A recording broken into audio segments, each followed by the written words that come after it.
I want to start with the word of God in Isaiah 30, verse 18. Therefore the Lord wants to be gracious to you. Amen? Amen. Praise the Lord. Praise the Lord. Therefore he will rise up to show mercy to you. Praise the Lord. We are all in need of his mercy. For the Lord is a God of justice, and blessed are those who wait for him. Praise the Lord. Praise the Lord. I repeat the word of God, Isaiah 30, 18. Therefore the Lord wants to be gracious to you. Therefore he will rise up to show mercy to you. For the Lord is a God of justice. Blessed are all those who wait on the Lord. Praise the Lord. Praise the Lord. We have been given a weapon. I also want to say welcome to those who have come from Mumbai. I want to say a welcome to those who have come from Chennai. I want to say a welcome to those who have come from Goa. And yes, and I want to say a welcome to those who have come, the person who has come from Sakleshpur. And I want to say welcome to those who are, that family that has come from Udupi. So we have just not Bangalore people, we have a mixture. See how God plans things. Chennai, Mumbai, Bangalore, Sakleshpur, Goa, Udupi are already here. Praise the Lord. Hallelujah. Hallelujah. Hallelujah. So God has given us this beautiful weapon. Every day we are in the spiritual warfare. The enemy is after the children of God. He wants to destroy us because he is a thief. He comes to steal, he comes to kill, he comes to destroy. But Jesus tells us once again, but I have come to give you life, that to life in all its fullness. So when we are in a battlefield, we need to have weapons.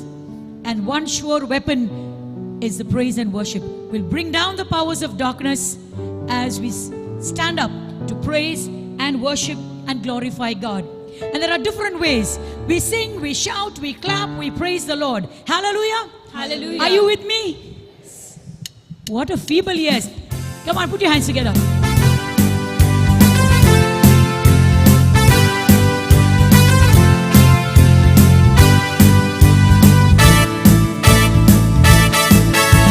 Sing, shout and clap your hands and give praise unto your Maker.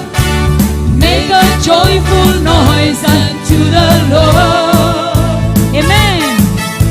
Sing, shout and clap your hands and give praise unto your Maker. For the Lord is Almighty God. Sing, shout. Sing, shout and clap your hands and give praise unto your Maker. Make a joyful noise unto the Lord. Make a joyful noise. Sing, shout and clap your hands and give praise unto your Maker. For the Lord is Almighty God. This is a day of celebration. This is the day of celebration. Celebration. This is the day to rejoice.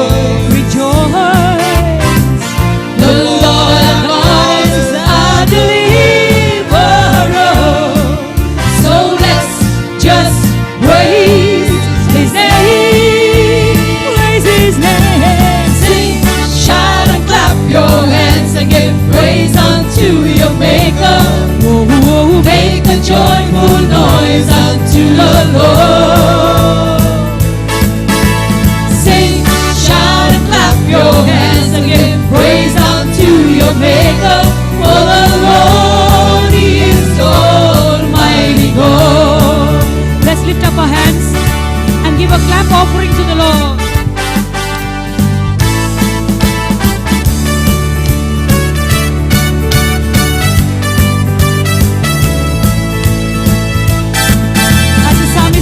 Clap your hands and give praise to God.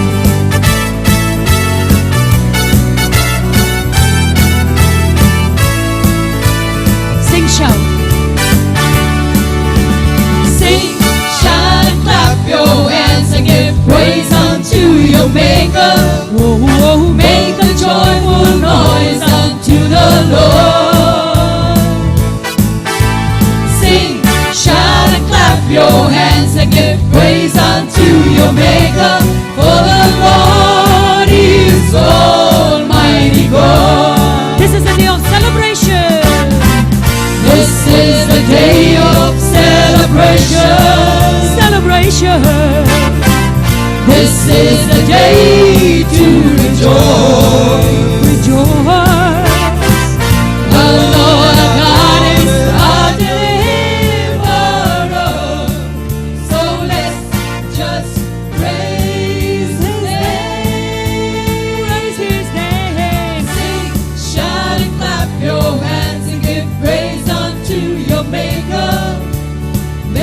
joyful noise unto the Lord. Sing, shout, and clap your hands and give praise unto your Maker. For the Lord, He is Almighty God. For the Lord, He is Almighty God. Amen. For the Lord, He is Almighty God. Declare it for the Lord. For the Lord, He is Almighty God. Let's give a clap offering to the Lord and welcome Jesus. Praise the Lord. Praise the Lord. You know, the moment we start praising God, the Word of God says the whole of heaven is here. The presence of God is here. When 2 or 3 are gathered in my name, He says He's here. But above everything else, He says He dwells in the praises of His people. Praise the Lord. Hallelujah. And St. Paul, writing to Romans chapter 1 and verse 21, he says, for though they knew God, they did not honor Him as God or give thanks to Him, but they became futile in their thinking, and their senseless minds were darkened. Claiming to be wise, they became fools. Praise the Lord. Praise the Lord. Hallelujah. Hallelujah. Hallelujah. Hallelujah. You know, Word of God is clearly saying, some people think this is not for me. This shouting and praising is not for me.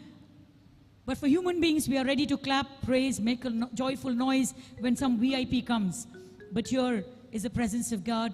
And He says, for though they knew God, they did not honor Him as God or give thanks to Him. They became futile in their thinking, senseless. Their minds became darkened. Claiming to be wise, they became fools. So whenever we praise and worship God, we believe whole of heaven is here. Brothers and sisters, you and I believe in God, definitely. Otherwise, we wouldn't have been here. You know something? Satan also believes in God. There is a difference between Satan and us. He believes that Jesus is the Son of God because he even declared it. Jesus is the Son of God, but he refuses to worship Jesus. Praise the Lord. Praise the Lord. That's exactly what happens to us when we do not want to praise and worship Him. We know God, but we think we are wise, and in the eyes of God, we are fools if we do not worship Him, if we do not become like children before Him, praising Him and worshiping Him. Let's all sit down as we sing this next hymn. I just told you in the beginning that praise and worship is a weapon given to us to bring down the powers of darkness. In the Acts of the Apostles, chapter 16, we will read about Paul and Silas in the prison cell, locked up there. And what they were doing was, they were praising God in the middle of the night. That's why I always say, whatever we need, let's go for a night vigil. There's so much of power when you pray in the night. So we see here also, Paul and Silas are praying in the cell, and with the power of the praise, the chains fell off. We all know this part of it in the Bible.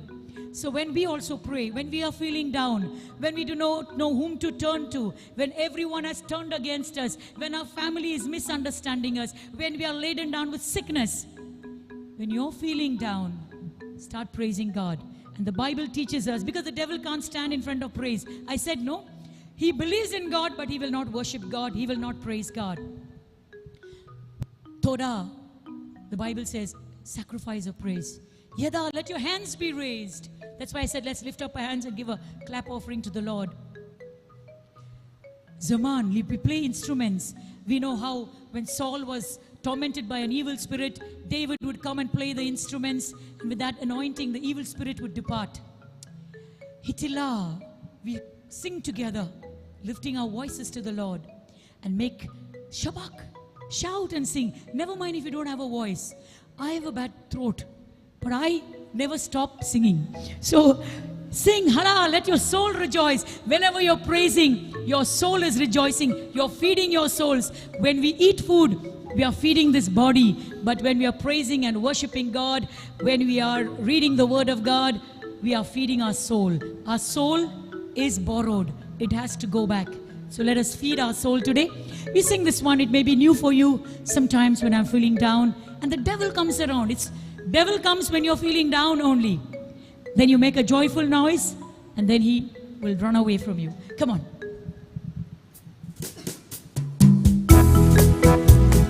down there, you have nothing in your hands. So you can clap your hands to praise God.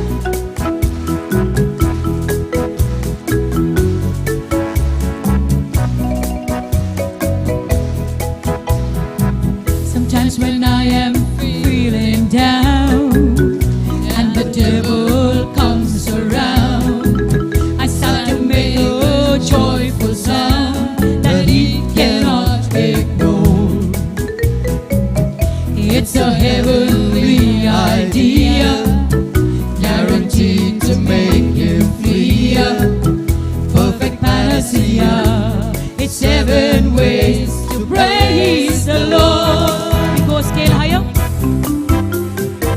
Sometimes when I am feeling down and the devil comes around, I start to make a joyful sound that he cannot ignore. It's a heavenly idea, amen, guaranteed to make him flee. Perfect panacea. It's 7 ways to praise the Lord. Go to sacrifice of praise. Yada. Let your hands be raised for her with a quiet voice. Allah. Let your soul rejoice. Come on, play for him a song. Ketila. You can sing along. Shabbat. Shout for joy. That's 7 ways to praise the Lord. Ora, the sacrifice of praise. Yada.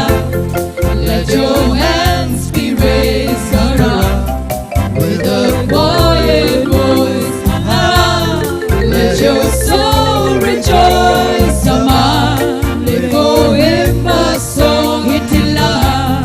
You can sing along. Shabbat. Shout for joy. That's 7 ways to praise the Lord.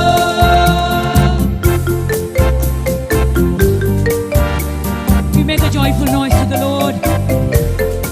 Calypso style. 7 exercises to magnify my Lord. Calypso chorus itemizes what the scripture emphasizes. 7 holy exercises that magnify the Lord. So practice each one faithfully, and very soon you're sure to see that you have found 100 brand new ways to praise the Lord. Good sacrifice of praise, yada. Let your hands be raised for us with a quiet voice. Allah, let your soul rejoice. Come on, play for him a song. Hitila, you can sing along. Shabbat, shout for joy. That's 7 ways to praise the Lord. Ora, the sacrifice of praise. Yoda, let your hands be raised for us with a quiet voice. Allah, let your soul rejoice. Come on, play for him a song. Hitila, you can sing along. Shabbat, shout for joy. That's 7 ways to praise the Lord. That's 7 ways to praise the Lord. Praise the Lord. Praise the Lord. Hallelujah. Hallelujah. Hallelujah. Hallelujah. Hallelujah. Hallelujah. I don't hear any sound coming. What was the theme of this retreat? Can I ask you, brothers and sisters? Lenten retreat is the name. What was the theme? Come, let us walk in the light of the Lord. Praise the Lord. See how soon we have forgotten. It's the word of the Lord. It's the word of God. So we have quickly forgotten. Let us walk in the light of the Lord. Praise the Lord. Praise the Lord. Can I have helpers? Can you go there? Brothers and sisters, Father Augustine will always want action. Lent or no Lent. In season, out of season, we have to bear fruit. One fruit is using our bodies to glorify God. So we will do a simple action song and most of you would know it. It's a great day. You can go fast. You put your thumbs up like this. Can you do it after me?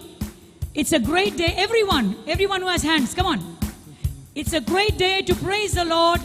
If somebody is sleeping next to you, give one wave there. Okay.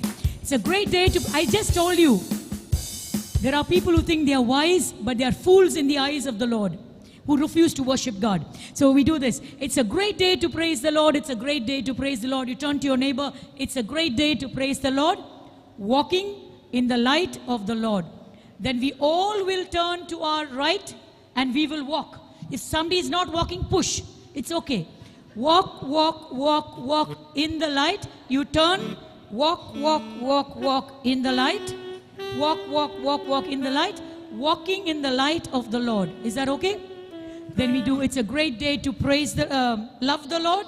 It's a great day to serve the Lord, that you shake hands with one another. Okay? Are you ready?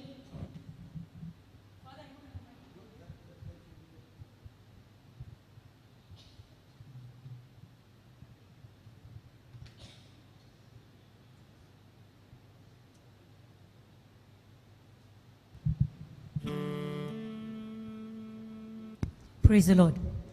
Hallelujah. Hallelujah. Okay. Can you see me? Yeah. I'll go one step forward. You can sit down 1 minute. Sit down, sit down. So you do it properly, okay? We'll do it once.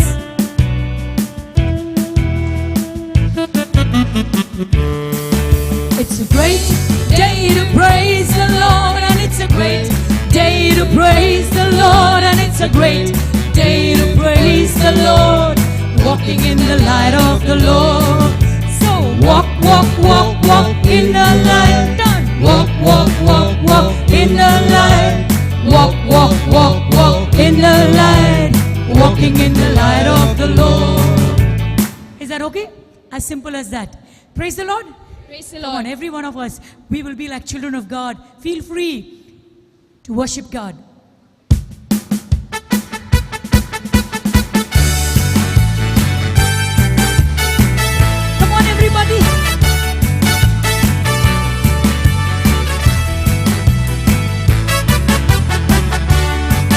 It's a great day to praise the Lord. Tell your neighbor, it's a great day to praise the Lord, and it's a great day to praise the Lord. Walking in the light of the Lord. One more time. It's a great day to praise the Lord, and it's a great day to praise the Lord, and it's a great day to praise the Lord. Walking in the light of the Lord. So walk, walk, walk, walk in the light. Walk, walk, walk, walk in the light. Walk, walk, walk, walk in the light. Walking in the light of the Lord. It's a great day to love the Lord, and it's a great day to love the Lord, and it's a great day to love the Lord. Walking in the light of the Lord. One more time. It's a great day to love the Lord. Tell your neighbor. It's a great day to love the Lord, and it's a great day to love the Lord. Walking in the light of the Lord. So walk, walk, walk, walk in the light. Sister, walk, walk, walk, walk in the light. Walk, walk, walk, walk in the light. Walking in the light of the Lord. It's a great day to serve the Lord, and it's a great day to serve the Lord, and it's a great day to serve the Lord. Walking in the light of the Lord. One more time. It's a great day to serve the Lord, and it's a great day to serve the Lord, and it's a great day to serve the Lord. Walking in the light of the Lord. So walk, walk, walk, walk in the light. Walk, walk, walk, walk in the light. Walk, walk, walk, walk in the light. Walking in the light of the Lord. So walk, walk, walk, walk in the light. Walk, walk, walk, walk in the light. Walk, walk, walk, walk in the light. Walking in the light of the Lord. So clap, clap, clap, clap in the light.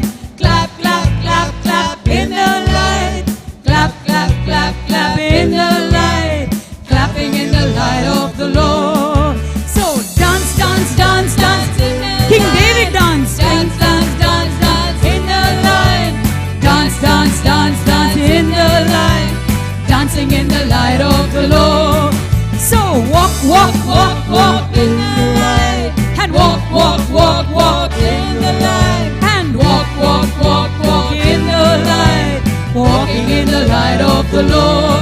Smile at each other. Smile, smile, Smile, smile, smile in the light. Welcome each Smile, other. smile, smile, smile in the light.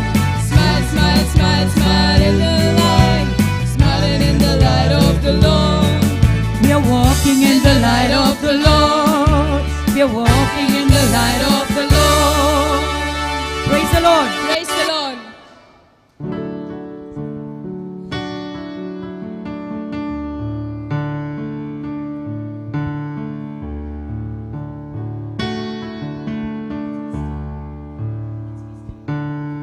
Praise the Lord. Hallelujah. Hallelujah. Hallelujah. Hallelujah. Hallelujah. Hallelujah. Praise the Lord. Praise the Lord. You may be having a little doubt in your hearts right now. Father, don't you know we are in the Lenten season?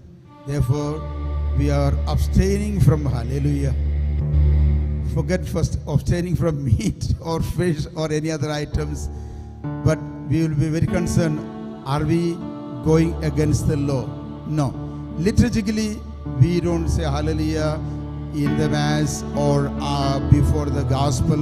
But this is a session of we are worshiping and praising God.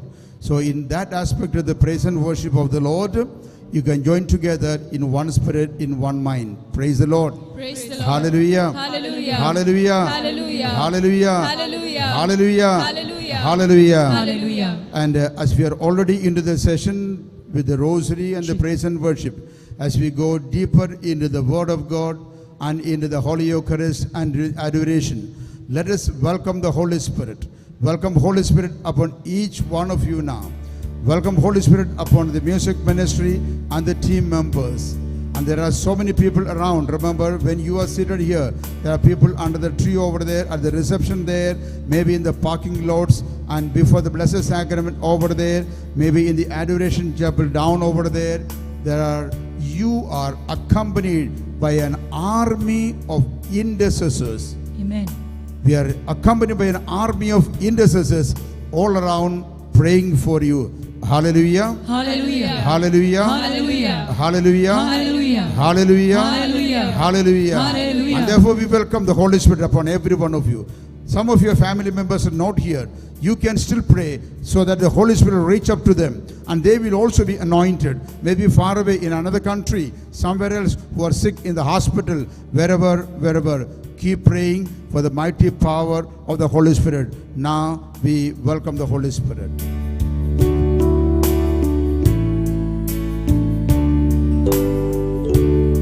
Welcome, Holy Spirit. Gently raising your hands. We are in your presence. Fill us with your power. Fill us with your power.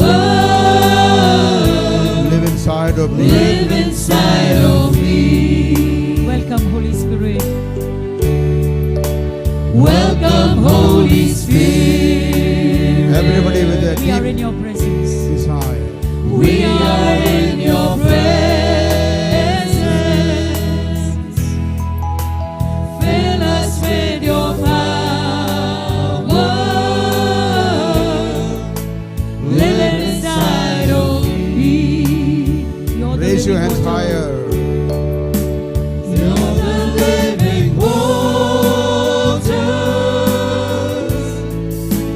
never drying fountain, comforter and counselor. Take complete control. You're the living water. You're the living waters, never drying fountain, comforter and counselor. Take complete control. Welcome, Holy Spirit. Welcome Holy Spirit in your family, in your lives. We are in your presence. In all your problems of life. Fill us with your power.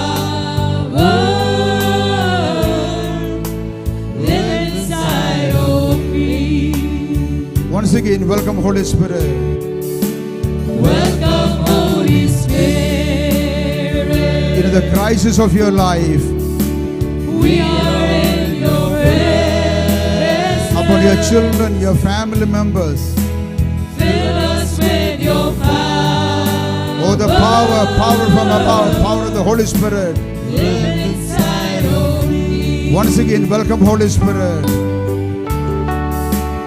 Welcome, Holy Spirit. In your sicknesses, in your financial problem, We are in your presence. oh, you are unemployed, Fill us with your in your bondage, in your slavery, in your sicknesses, Live inside of me. you are the living water. You're the living water. Oh, let the rivers flow in your heart, the living water. Never drying fountain. Oh, believe and claim it. Comforter and counselor. Oh, He's comforting you, He's giving you the counseling, the guidance, the Take direction. complete control. Let the Holy Spirit take complete control over you. Welcome, Holy Spirit. Surrender yourself to the control of the Holy Spirit. We are in your presence. Yes, Lord. Fill us with your power. Oh, the power of the Holy Spirit. Live inside of me. And put your hands, transfix upon your heart and feel. The Holy Spirit is living inside you, residing within you. He is there with you. The Holy Spirit is residing within your heart, residing within your mind, in your family, in your home, wherever you are, wherever you are. Feel the power, feel the power. Once again, gently welcome Holy Spirit. Welcome, Holy Spirit. We are in your presence. Fill us with your power. Fill us with your power. Live inside. Live inside of me. Hallelujah.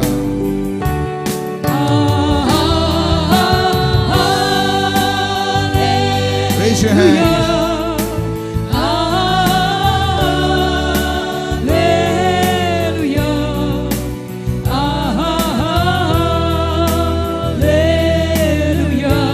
Everybody with your eyes closed, waving your hands, along with the angels of God.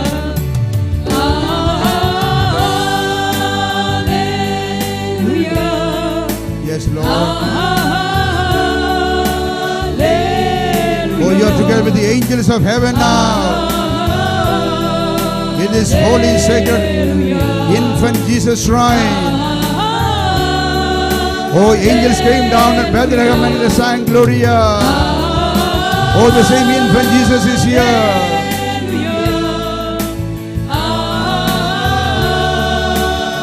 When the Magi came and worshipped Jesus, when the shepherds came and worshipped Jesus, when the angels came down and worshipped Jesus, oh, the same infant Jesus here.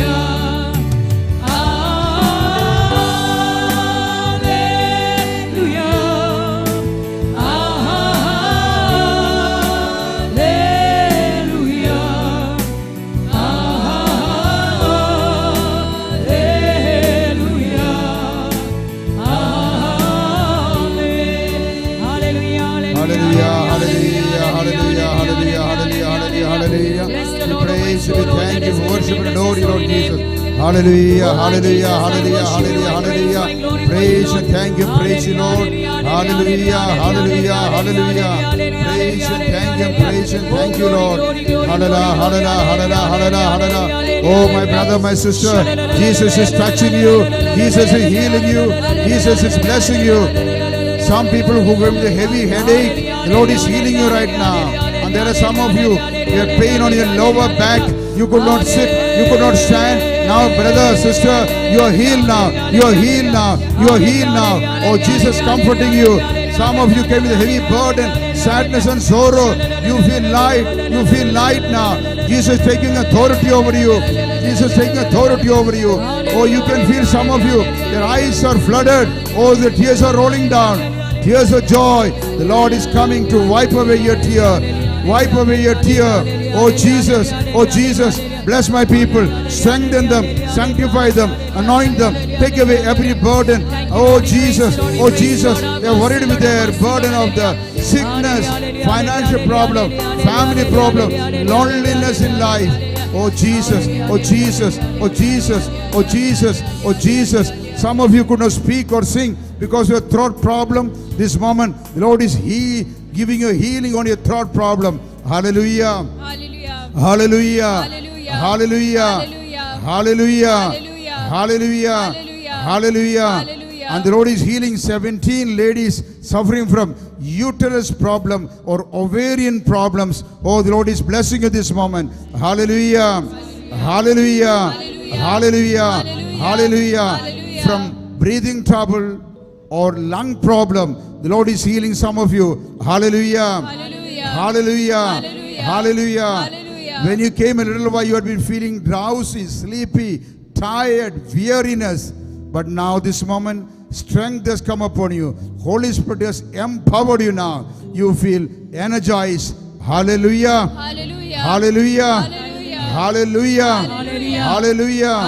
Hallelujah. Somebody praying for babies, couples who are married more than 5 years, through the great blessing of infant Jesus, the Lord is going to bless you. Next year by this time, you will be dandling a baby in your lap. Hallelujah. Hallelujah. Hallelujah. Hallelujah. Hallelujah. Praise the Lord. Praise the Lord. Some of you had severe joint pain or shoulder pain, could not lift your hand, or maybe your knee pain or back pain. You had a headache. You are healed of it now. Praise the Lord. Praise the Lord. Hallelujah. Hallelujah. All those who got any kind of healing ever since you entered this chapel and ever since you entered this shrine, and you experience the healing, give glory to Lord by waving your hands. Lift your hand and wave your hand. Those who got the healing, lift your hand and wave your hands. Oh, I can see a number of them now. A number of them. Clap your hands and praise God. Hallelujah. Hallelujah. Hallelujah. Hallelujah. Hallelujah. Hallelujah. Are you happy that you came here today? Yes. Praise the Lord. Praise the Lord. Please be seated. Brother, just give 1 point gain for this. Let it up. Praise the Lord. Hallelujah. Little more. Hallelujah. Hallelujah. Thank you. Praise the Lord. I'm really very happy to be with you this weekend. As you all know, Mangalore is my loving favorite city. I love not only Mangalore, I loved the Mangaloreans. Praise the Lord. I think of all the cities in India, I think I've visited most in Mangalore than many other cities. Praise the Lord. Hallelujah. Because every time when I come to Mangalore for a ministry like this, there was always church packed, and the hall and the grounds full of people. Ever since my first experience with our Nehru Maidan Bible Convention, Gina would know, when was that?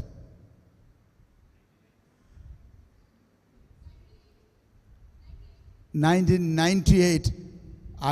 When I heard that Gina got married. Of course, Corinne and Whiters had been in touch with me, though I couldn't come for the wedding.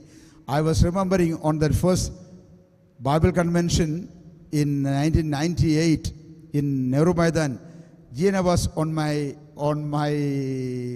hip like this, and I was holding the mic and reciting by heart Psalm 91.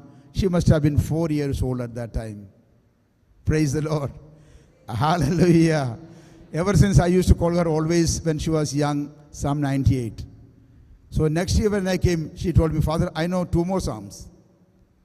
So I didn't dare to go and ask her next year because I knew she knew many more. Praise the Lord. Hallelujah. Hallelujah. Hallelujah. When I came to White House yesterday afternoon, when I saw Father Dennis over there, I tried to put on my glasses and see, hey, I've seen this Father. Then I realized when he came closer, we had a beautiful Bible conventions with Father, when Father was the vicar general also, and the parish priest in Milagris Church, in Urva Church, right, Father? Yes, and the whole ground was full with the people. Praise the Lord. Hallelujah. Hallelujah. Hallelujah. That's why I said, whenever we come to Mangalore, I can see people desiring for the word of God, graceful people. Yesterday evening, when I came to White House, Corinne was talking to me and she said, Father, will you make some time to visit one family to pray? And then Malaysia, what is her name? Rochelle.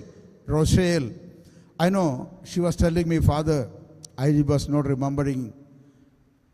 In one of those conventions, I think in Urua or BJ Church, it was very crowded and there was no time for personal counseling as such. Somebody came with a baby and this child was very sick, having severe fever and not coming down. Yesterday I came to know that was because of the severe tonsillitis infection. And she only said, like in the Bible, I may not be able to meet and talk to this priest, but if only I want to go and touch him. But as we were going out, of course, she was telling me, God gave the grace to touch the baby and just prayed in the heart. Yesterday she was telling me, she's married. Father, ever since that, I never had such a fever or any tonsillitis problem. Praise the Lord. Hallelujah. Hallelujah. But yesterday, of course, they had been asking for the prayer for a more serious thing that, she had to undergo a very serious immediate surgery. And she's slowly recovering. So we need to pray for Rochelle.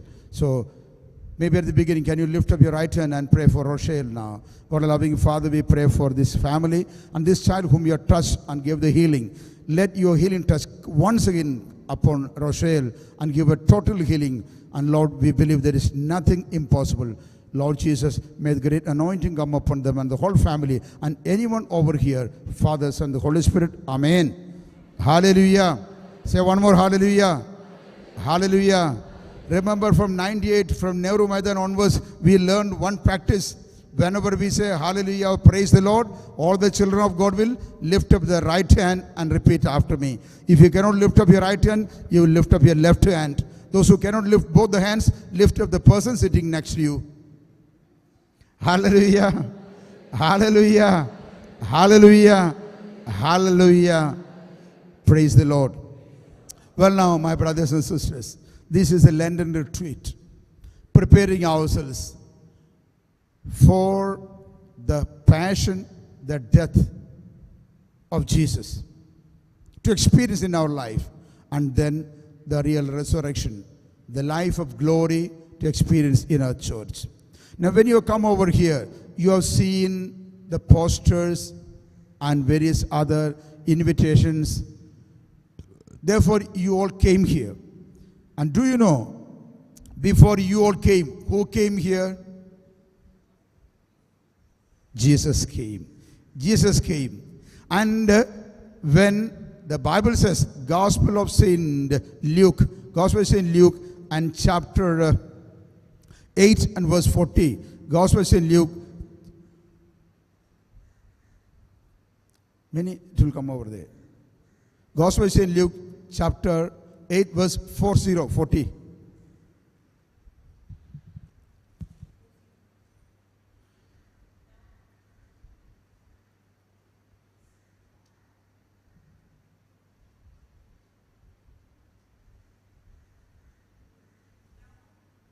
Switch. Now, when Jesus returned, the crowd welcomed him, for they were all waiting for him. So, when I was reading this passage, I was thinking about you. When Jesus returned, the crowd welcomed him. Are you ready to welcome Jesus? When we sang the song, Welcome Holy Spirit, we had been saying, Welcome Holy Spirit, welcome Jesus, welcome God the Father, welcome Mother Mary, welcome all the angels and saints, welcome infant Jesus. So, the crowd welcomed Jesus. This is the beauty of it. This is a positive point. So here is a crowd, here is a group of people, here is a family, here is a community ready to welcome Jesus. Remember, the Bible says, when Jesus returned. When Jesus returned, where is he returning from? What was he doing before? It's good to have a look over there also. Can we go to Luke 8 verse 1 onwards?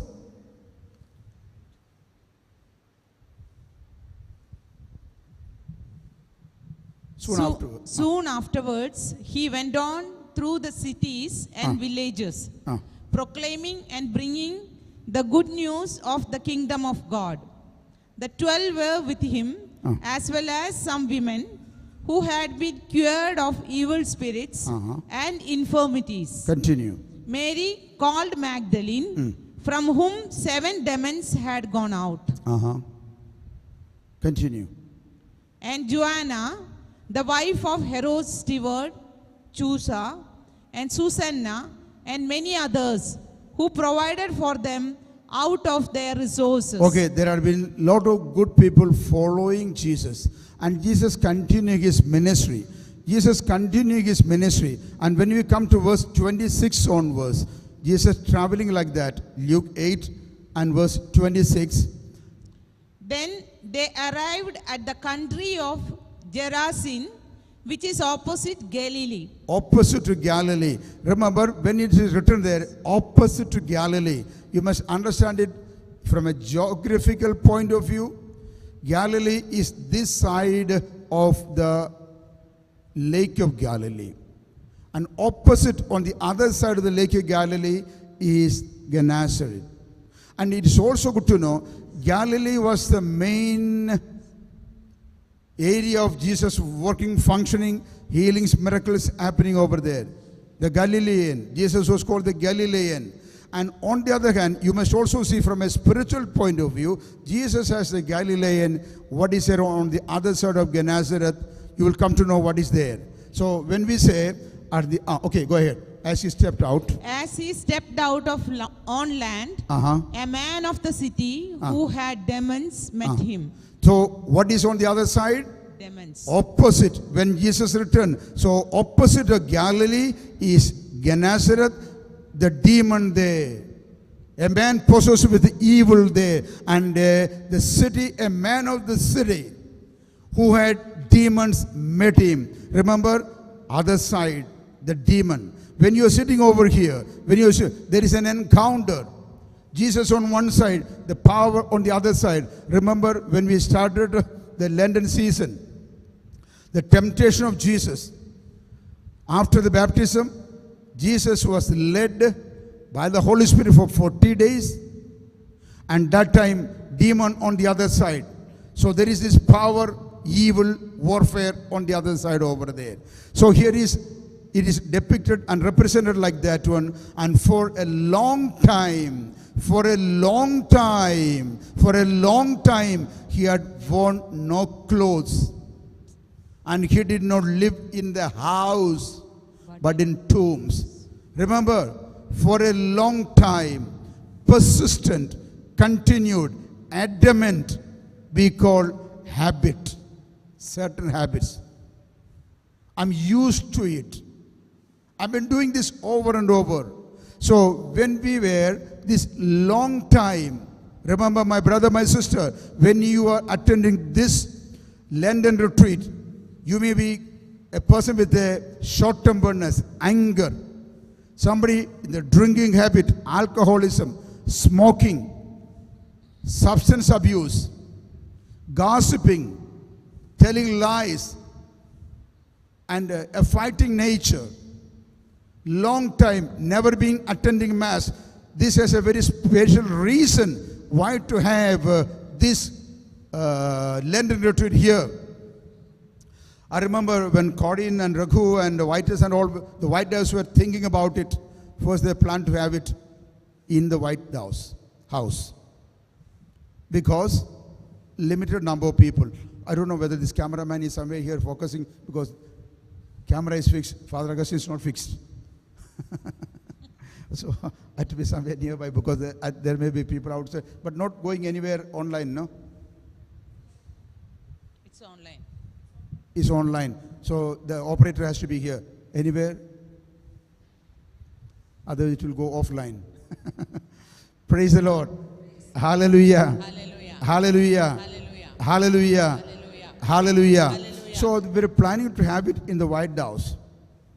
Then, when Corinne approached our beloved fathers of the Infant Jesus Shrine and the Carmelite Monastery over here, they were very generous and good enough to have this program here in this venue.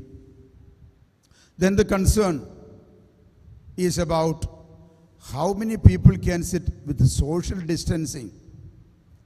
What about the COVID protocols? Can we gather like this? But they were not the primary concerns because the organizers of this retreat, they had been believing you may need to have a chair and be seated over there. And the organizers, they decided this is the desire of the people in Mangalore. For a long time, we didn't have a retreat. We didn't have a program like this. So we need to have it like this. And it was also initially thought, why not have it for maybe in the evening for 3 hours? People are comfortable after your job and after everything else, they can come. It is one thing important to know. It is the church that is strictly following all the protocols. I appreciate that. We should do that. People gather in clubs, in park, shopping malls, wedding centers, and in their own ways. Buses are full, flights are full, beaches are full. Only when we think about coming to the church, COVID protocol, let us keep social distance. And some families, husband is also keeping social distance from the wife. And wife also keeping social distance from the husband. So they make it a reason for, okay, this is COVID, so don't come near to me. All right. And it was being prayed over and thought, let us have a full day session.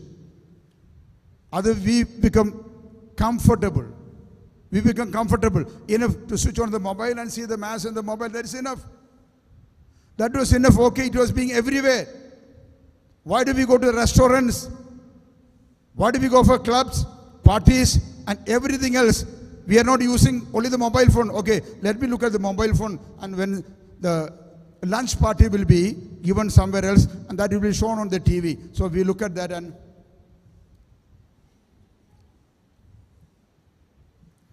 is that enough to enjoy a meal? Therefore, here is something coming direct to you, the Word of God. We come together to praise and worship the Lord.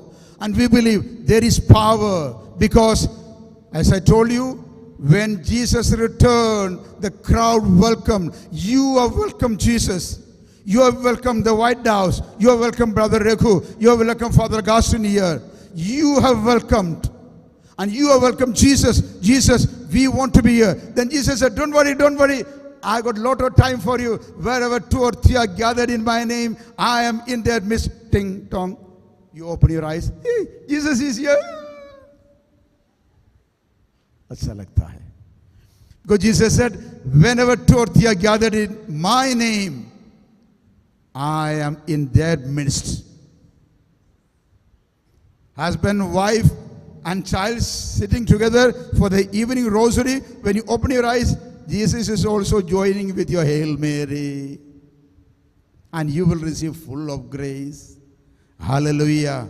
Therefore, before any one of us would come, remember, Jesus is here and he was here. Amen. Hallelujah. Hallelujah. When the rosary was going on in the beginning, I was also going on a small Jericho prayer, holding my rosary all around the campus.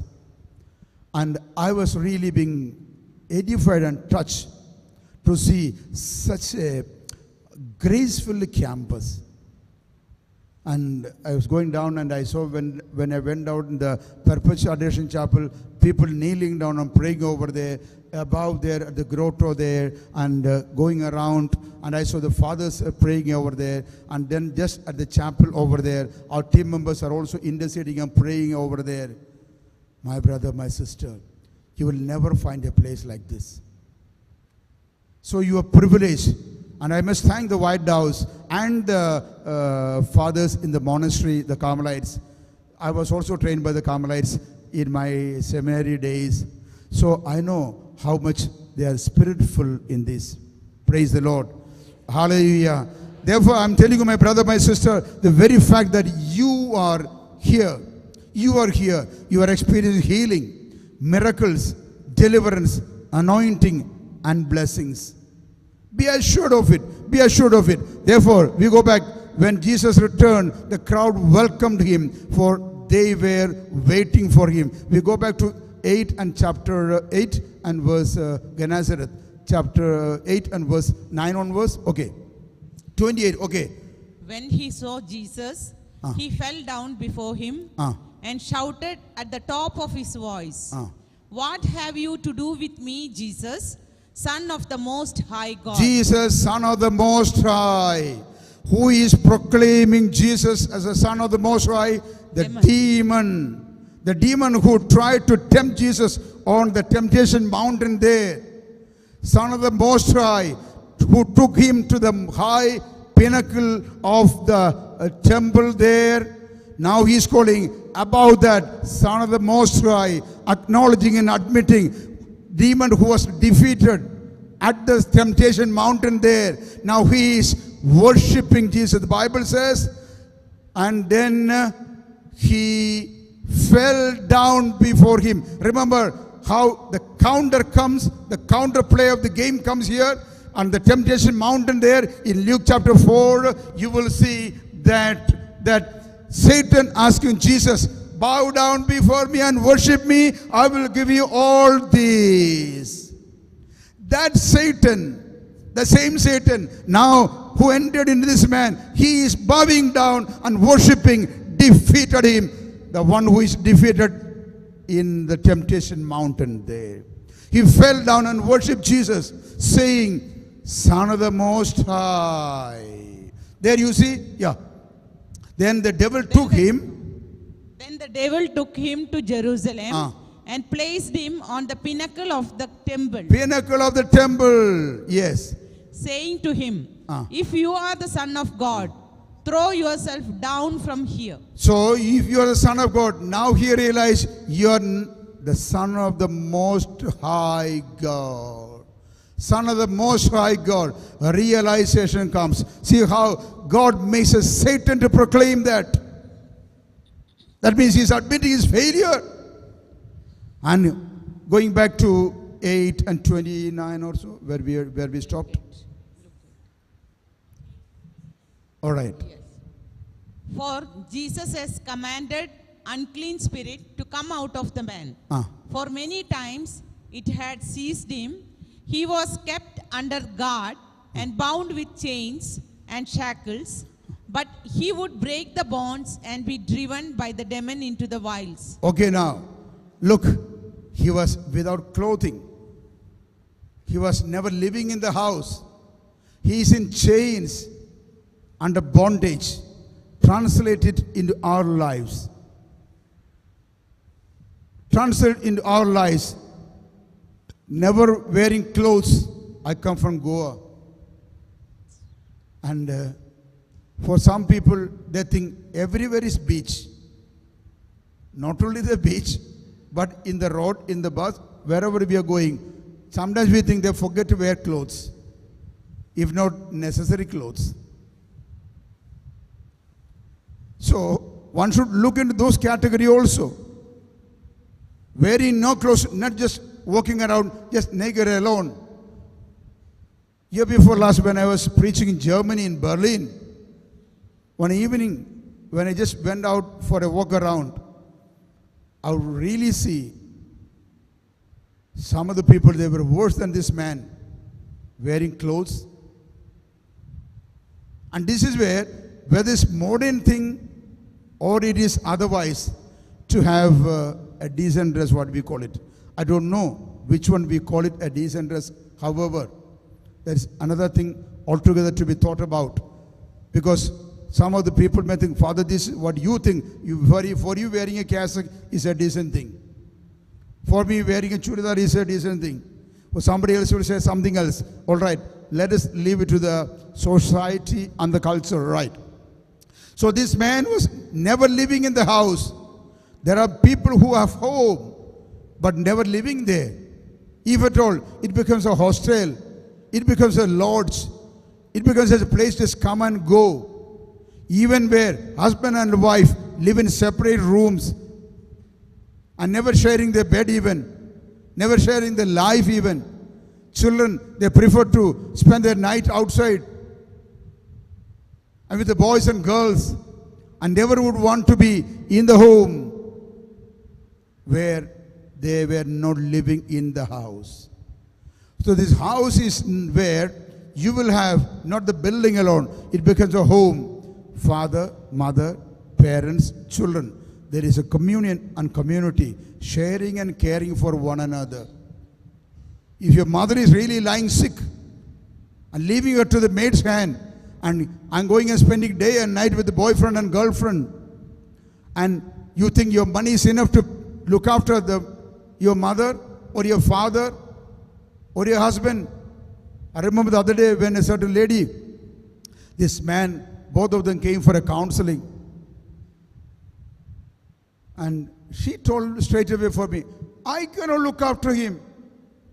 I cannot look after, there is a maid in the house, he will see to it. I said, then is that your duty towards a husband who is sick, who has got various diet problems, who passes urine and motion without his own control? Father, it is awesome for me. Awesome for me. If Mother Teresa could do that, White Dove could do that, Cordin and Tim could do that, when I'm not given a birth. Yes, this is where I cannot look after my husband or my wife, my own mother or my own father. Where is a home? Not living in home. This man, and the demonic, and in chains, and the chains, remember, that which is binding you, taking away your freedom. There are people who have got you cannot live without a cigarette. You are a slave to a cigarette butt. You are a slave to a peg of whiskey or brandy or a drink. Then, if husband says one word, I will retaliate 10 times. You are under bondage. You cannot restrict it. Let me stop. Let me control myself. Let me listen first. Cannot. So this is where we need to know this demonic power. Don't think Satan comes at night. People are looking for that. Demon is clever enough not to appear in that form. Now, in this time, but he break the bonds and be driven by the demon into the wells. Go next. Jesus then asked him, what is your name? Okay, we will see the name afterwards, because some people will hear the name, then we don't want to identify. Okay, go ahead, next one, Rakhu. Now, there on the hillside. Now we have the story that, how Jesus casting out the demon, and demons went and entered into the pigs. And the pigs ran, and they drowned themselves into the sea. Go to 37 or 36 onwards. Those who had seen it told them how the one who had been possessed by demons had been healed.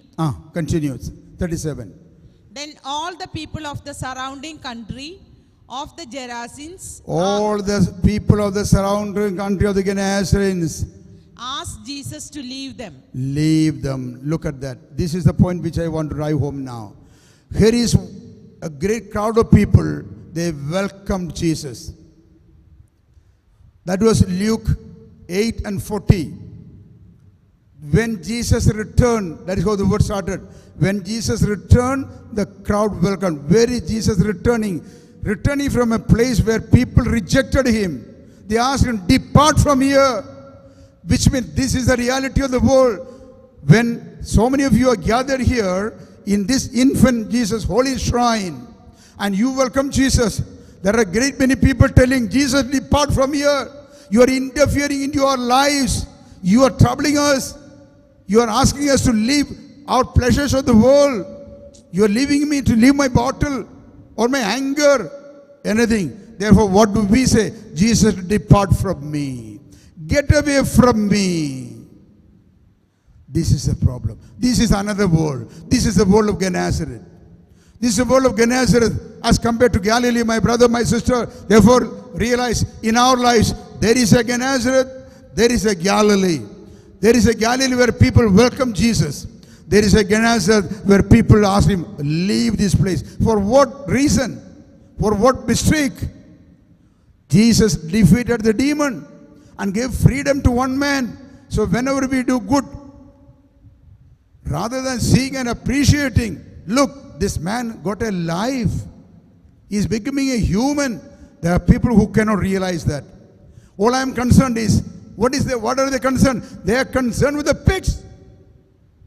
What is valuable for them is not the human person over here, it is the pig. There are many people who give more value to the pigs. Put pigs in the inverted comma. What are these pigs? Who are these pigs? And living for these pigs. And compromising Jesus to the pigs. And the Pharisees and the high priests and the chief priests said at the court of Pilate, crucify Jesus and give us Barabbas. Give us Barabbas. Same culture, same background, same interpretation. Those who opt for the pigs who died in the sea, why couldn't they think, if this Jesus can give life and freedom to this man, was poor, they have seen them. They have seen him, how miserable he was living. Yet having no mercy on him. What is more important is my power, my position, my pleasure. Anyone touching that, I'll finish him off. I'll finish him off. I'll see to his end. I'll see to his end. I will send him. Kala pani bhejenge. And that's what they asked him, get away from our house. What happens when man gets crowded? God gets crowded out. When people get crowded, God gets crowded out. Truth and fact. And we will see, I'm busy. You are good. You are here to welcome Jesus. But you will see, when the concerns and cares of the world will begin to press you down, Jesus gets crowded out. Okay, now, anyway, this COVID season, can you take that bag and put it in your lap? Okay, here is only one man sitting, 3 ladies over there, no? So start pushing him. You know how to do? Are you related in any way? Okay. My wife, so she came near. So what you have to do is, push him like this. Push him like this. Go pushing. Go pushing. And finally he will fall down there. Go pushing. Again more. Yes, fall down. Look at that. This is what we say. When man gets crowded, God gets crowded out. So I want more space over there for me. So what I will do, I'll go and push him until he will fall down. When we were in the school, when there is no teacher in the class, as young boys, this was one of our game we used to play. All the 5 boys sitting together will try to push him down and push him, he will fall down. Then what he will do, he will get up suddenly and go and sit over there and start pushing from there and put the next one down. Then we feel happy. Like that, we begin to push Jesus out. Praise the Lord. Praise the Lord. Hallelujah. Hallelujah. And this is the story, my brother, my sister, the Gennesaret and the Galilee. On the other hand, even when we push him out, why can't we come? There is Jesus present here. We read Gospels in John chapter 6. John chapter 6 and verse 44. Verse 44. John 6 and 44. No one can come to me unless drawn by the Father. This is the reason. No sent one me. can come to me unless drawn by the Father in heaven. So why are you here? Because you had been drawn, you had been attracted, you had been called by God. The posters were everywhere, hoardings were everywhere, and messages went about. But people found it, no, I don't want to go. Why? COVID protocol. Tomorrow, if Father, there is an announcement, tomorrow there is going to be a fair in Infant Jesus Shrine. Things will be cheaper here, and we are bringing imported items from Dubai. And you will see all the COVID will come here. And not all the protocols. I'm not telling you we should not take care of it. We should definitely, yes. But the priorities. Good, the church is full. I'm happy about it. All right. So, all whom no one can come to me unless drawn by the Father who sent me. Drawn by the Father. There's a power, there's a pull, there's an attraction drawn by the Father. When the attractions of Gennesaret is greater, people will go there. When the attraction of the pigs are greater, I'm not talking about the Sorpadel, yes. And then the attraction is going that side. On the other hand, Galilee, the Galilean, Jesus, the Son of the Most High. And no one can come unless drawn by the Father who sent me, and I will raise the person up on the last day. Raise him up. I will raise him up on the last day. Raise him up. Primarily, Jesus talking about the resurrection. The resurrection. I will raise him up on the last day. This is not only about the resurrection on the last day, my brother, my sister, for every one of you, each one of you, or maybe for me, this is the last day. This is the last day. Just a few months back in September, in Goa, in my ashram over there, somebody who came to me for confession, the next day I'm getting the news, he died of COVID-19. So, the one who came to me and sat next to me and I heard his confession, somebody said, Father, that was the last mass he attended, his family members, and that was the last confession he had. Rather than the fear of getting COVID, though I got it. Rather, I had the joy within me, at least. I could hear the confession of a dying person. When he also did not know at that time, he was affected. We do not know when this last day is coming. When this last day is coming, my brother, my sister, and that is where we realize this last, I will raise him up. This raising you up. My brother, you are in a financial crisis, in a financial problem. 1 month back, a certain principal, a lay person, calling me from Gandhinagar, and I'd gone there last year for a retreat over there. And when he told me about a big debt, he has to get it, more than 4 lakhs rupees.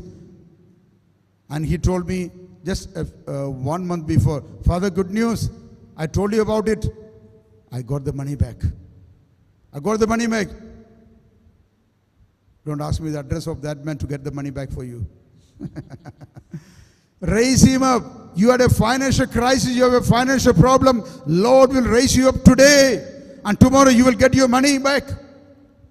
You had been looking for a job, you had been asking for an employment. during the COVID-19, you lost your job, sitting at home. What to do? And no money in the bank. Pray, my brother, my sister, tomorrow when you open your mail, you'll find there is a message from a company, from an organizer, from an entrepreneur. Okay, you are selected. Raise him up. Raise him up. You had been married for 5 years, 8 years, 10 years, going from doctor to doctor, like Horin used to be going, until God will raise you up and you will get a Jina. जीना है तो जीना, जिंदगी में जीना तो प्रभु के लिए जीना, तो जीना जीना है. So the Lord will give you that gift, my brother, my sister, because that's what he said. Raise him up. Raise him up. When everybody was teasing Hannah, the mother of Samuel, because she had no child. She had no child. So everybody used to put her down. A curse. Your womb is a curse because of you. The family is a curse. How much more? One day she went into the temple. We read in 1 Samuel in chapter 1 and maybe verse 5 or 6 onwards.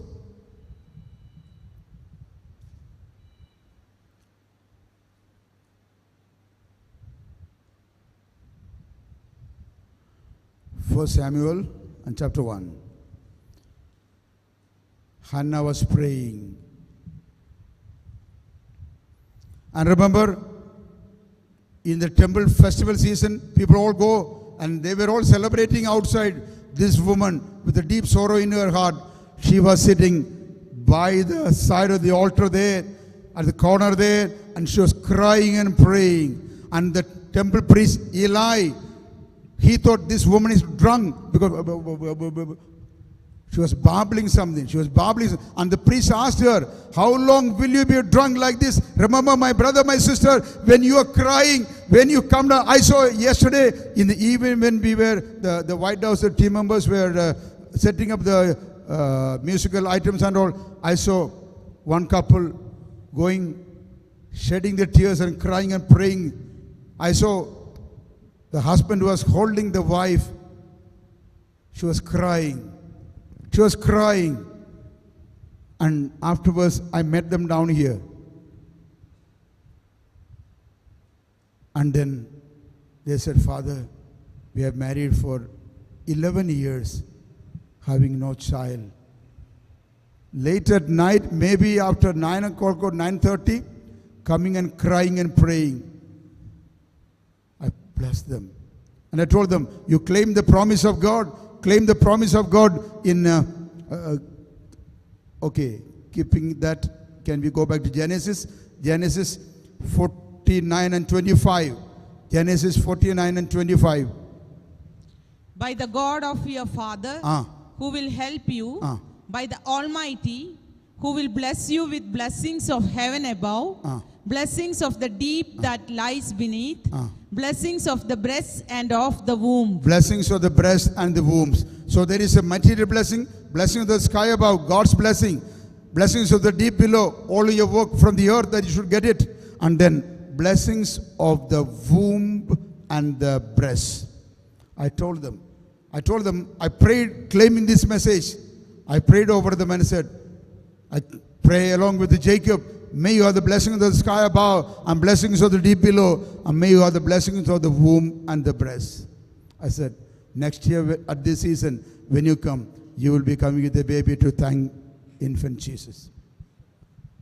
So that is the sorrow, that is the burden of this person. I remember, brother, my sister, whenever we come and pray here, there are so many people with similar issues, similar things. And then we go back to Hannah and 1 Samuel and chapter 1.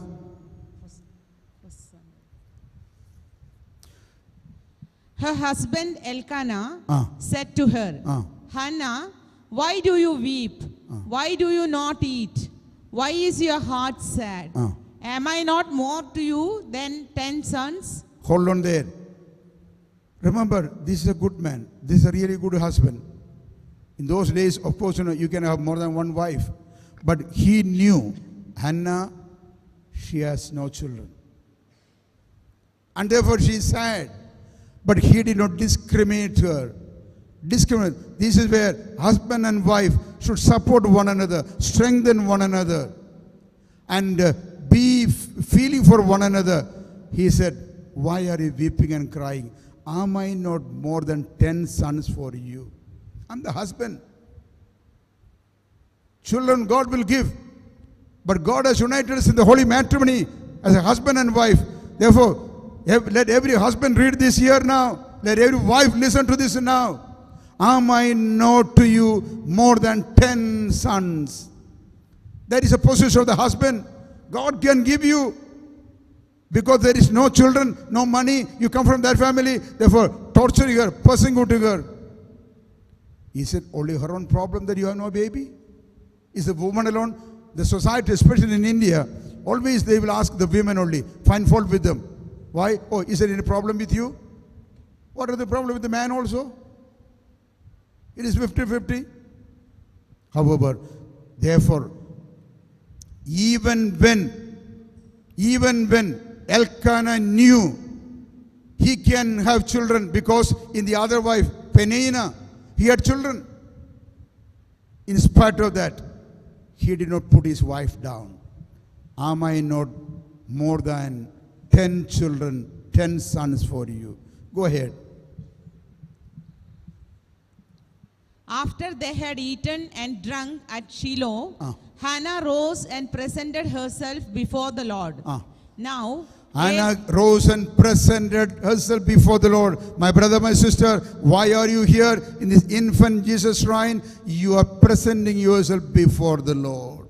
You are presenting before the Lord in this holy altar, before the Lord Jesus, infant Jesus, in the blessed sacrament, together with Mother Mary, all the angels, and you are presenting yourself. You are presenting yourself. This is what I am, my mother. Oh, my Jesus. You know what I am. Present yourself. That is a great gift. That is the greatest gift. Therefore, Anna brought herself as the gift for the offertory. She was the gift. She presented herself. Amen. Amen. Go ahead. Now Eli, She was deeply distressed. she was deeply distressed and prayed to the Lord and wept bitterly. And wept bitterly. Wept bitterly. Remember, deeply distressed. Deeply distressed. I remember on the fourth mystery, when Corinne was initiating the prayer, she said, there are many people who are coming with a lot of sorrow. There are many people who do not know whom to turn and where to turn. And here is Hannah turned to the Lord. Turned to the Lord and wept bitterly unto the Lord. Then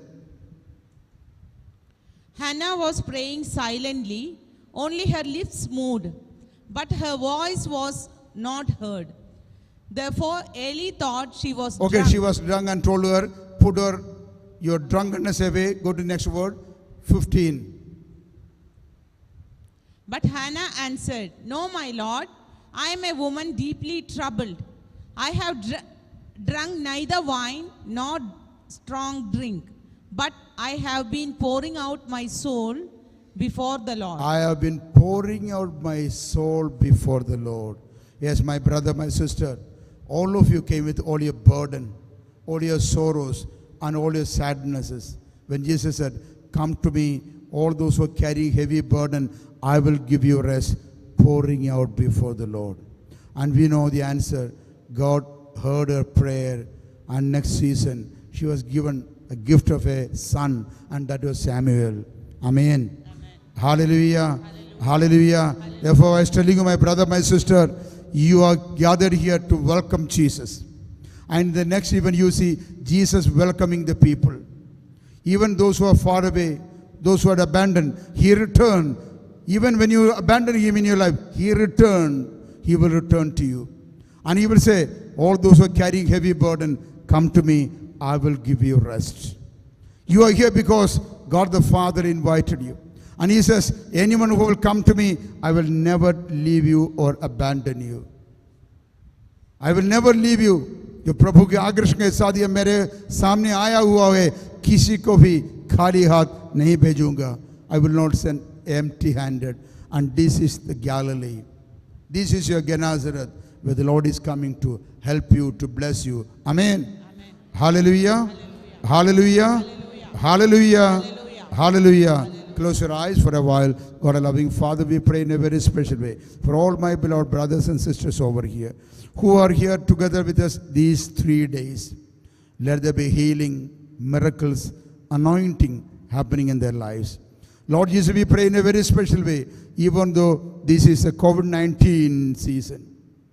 We pray for the mighty protection of the precious blood of Jesus Christ upon everyone who will be entering into this campus. And the great intercessor, Blessed Virgin Mary, may you be wrapped and protected under the mantle of Mother Mary. May the infant Jesus bless every one of you. In the name of the Father and Son and the Holy Spirit. Amen. Praise the Lord. Praise the Lord. Hallelujah. Hallelujah. We will have a hymn to go, and then we will welcome Brother Raghu, who will be sharing the word of God with us. And I would appreciate, we have been ministering so many times in Mangalore. You are very familiar with the Raghu, of course. But you will get a very solid, very good teaching, which will help you to grow in your spiritual life and be attentive. Praise the Lord. Praise the Lord. Hallelujah. You want to stand up and sing? Yeah, let's all stand up and sing together. The Savior is waiting to enter your heart.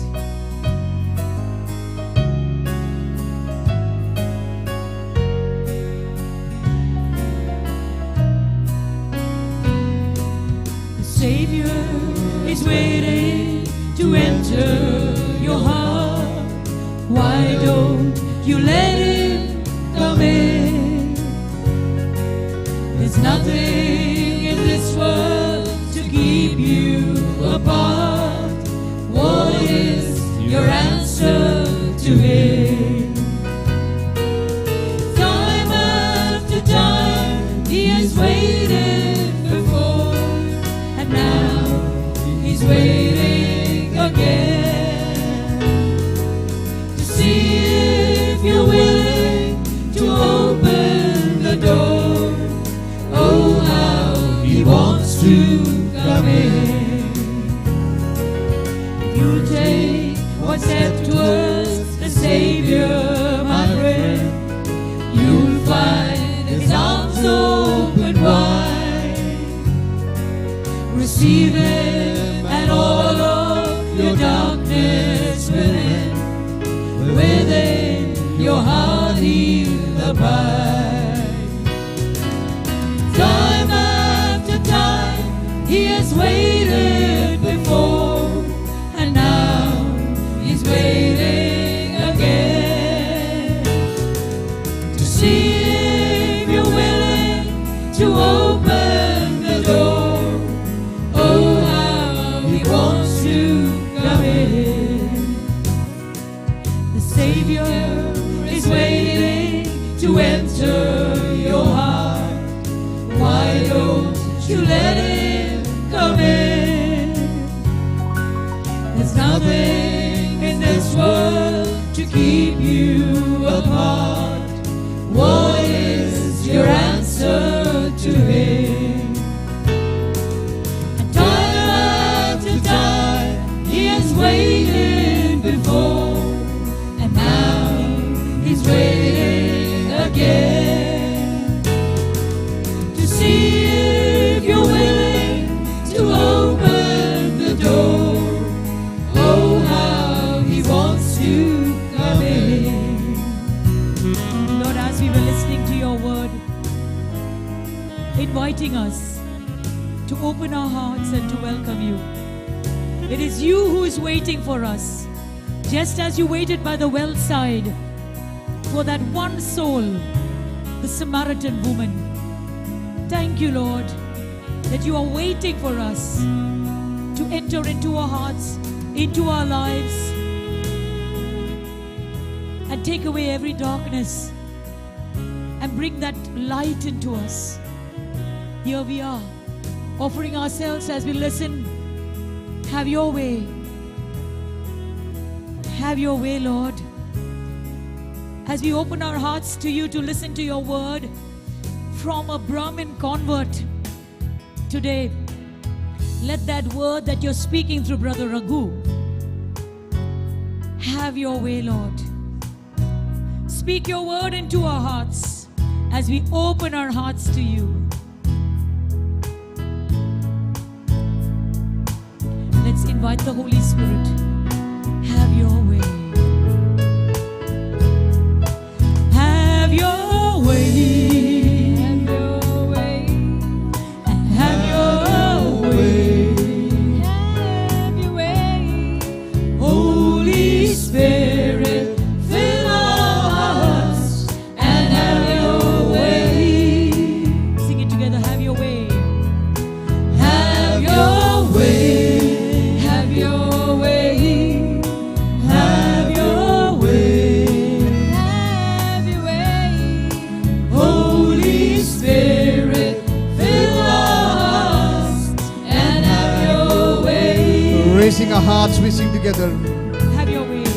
Have your way. Have your way. And have your way. Have your way. Holy Spirit, fill our hearts and have your way. As we wait, we wait for you, Lord. As we pray to you. Speak your word into our hearts and have your way. As we wait, we wait for you, Lord. As we pray, we pray to you. Speak your word into our hearts and have your way.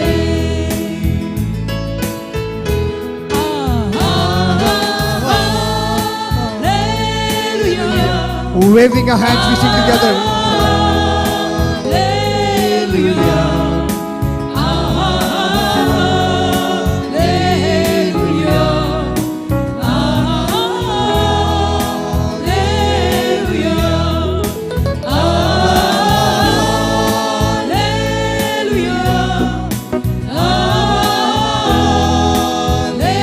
Hallelujah. We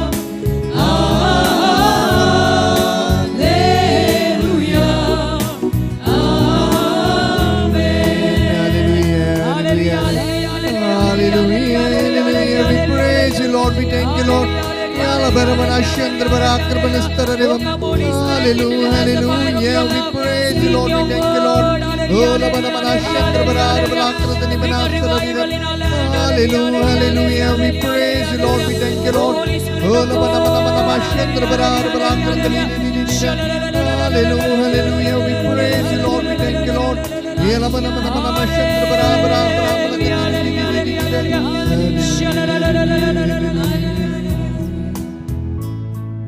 We seek the intercession of our Blessed Mother as we say together, Hail Mary, full of grace, the Lord is with you. Blessed are you among women, and blessed is the fruit of thy womb, Jesus. Holy Mary, Mother of God, pray for us sinners, now and in the hour of our death. Amen. Let's sign ourselves in the name of the Father, and of the Son, and of the Holy Spirit. Amen. So, good morning to all of you. Good morning, brother. Please be seated. Praise the Lord. Raising our right hand up. Praise the Lord. Turn to your right and left. Give a warm smile to the person sitting next to you and tell them God loves you. Praise the Lord. Hallelujah. My dear friends, we already began this retreat by understanding how the Lord is happy to welcome every one of us. In fact, Father was quoting how Jesus was tempted there in the mountain and how Satan was trying to trick him. You know, after this temptation of Jesus Christ, Jesus is announcing his mission.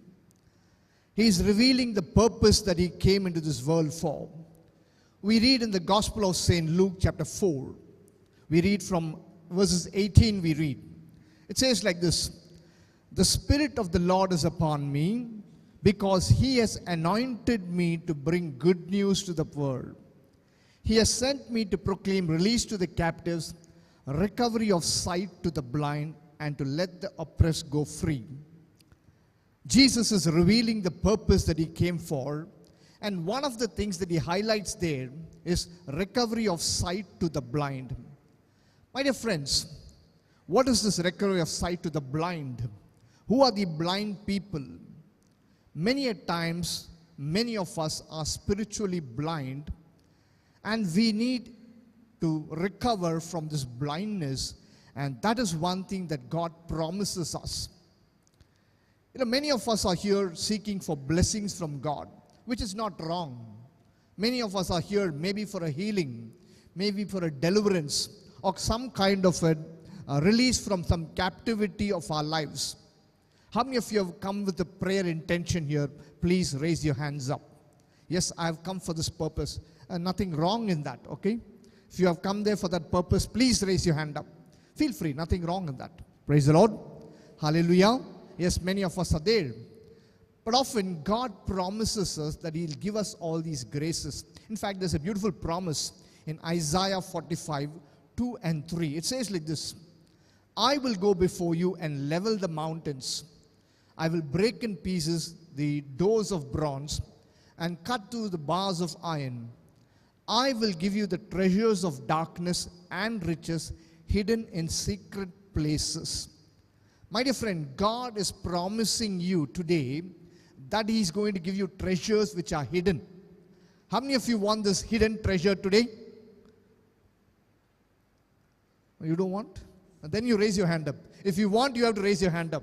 If you don't raise your hand up, God will not give it to you. Only those who want, raise your hand up.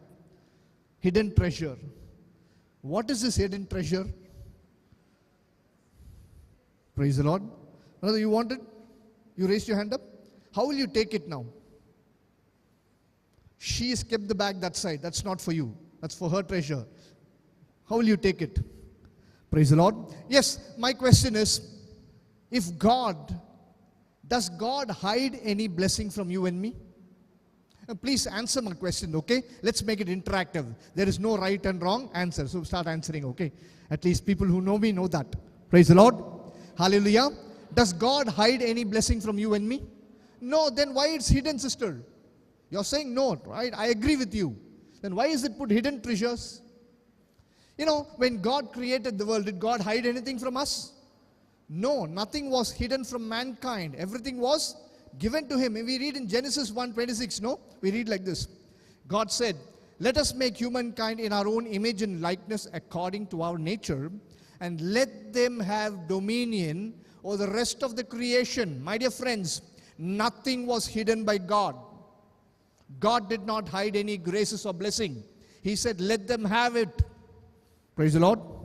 Then why you want hidden treasure now? But we all know that. We all know that. Because of sin, we lost that grace of God. Today, no blessing or no graces is hidden from us. But the problem is, our spiritual eyes are closed so that we do not see the providence of God around us. That is the truth. Okay, I'll skip a few things here. Okay, what happened there? In Genesis 6, 5 and 6, we read like this. Then God saw that wickedness of humankind was great in the earth, and that every inclination of the thoughts of their hearts were only evil. And the Lord was sorry that He made humankind, and it grieved Him in the heart. So my dear friends, what happens there? Man's spiritual eyes were closed in the Garden of Eden. Today, we are unable to see the blessings of God. We are unable to experience the grace of God all around us. Spiritual eyes were closed. This morning we were talking about Luke chapter 4. Yes, Luke chapter 4 we were talking. What happened there? Okay, I'll skip a few things. The temptation of Jesus Christ. What happened there? We all know this 3 temptation of Jesus Christ. Yes or no? Do you know that? Yes, tell me, what is it? Hannah, tell me. 3 temptations. Turn the stones into bread. Okay, I'll give you authority over everything else in this world. Then? Yeah, but for all these things, Satan used one particular body or part of Jesus Christ to tempt Him. What is that? One part of the body was used by Satan. The eyes. What did he do first? He showed him the bread. The stones. Yes? He showed him. So, what was used there? Eyes. Next thing, he showed him everything in the world and told him all this will be yours. Then he showed him the height of the temple and told him there, from there you jump. So how was Satan trying to enter into Jesus' mind? Through his eyes. Because, you know why he tried that? Do you know why he tried that? Any idea? Okay, any good cooks here? Any good cooks here? Hello? Corinne, no good cooks at all here. Any good cooks? Cooking. Anybody good in cooking here? Raise your hand up. When I ask you, if you raise your hand up. Everybody, don't tell everybody. Praise the Lord. Look, some of the men there. The moment I ask good cooks, they are putting their head down. They know what they are getting at home every day. Praise the Lord. Can I see those hands once again? Okay, so I'll come to your house for lunch today.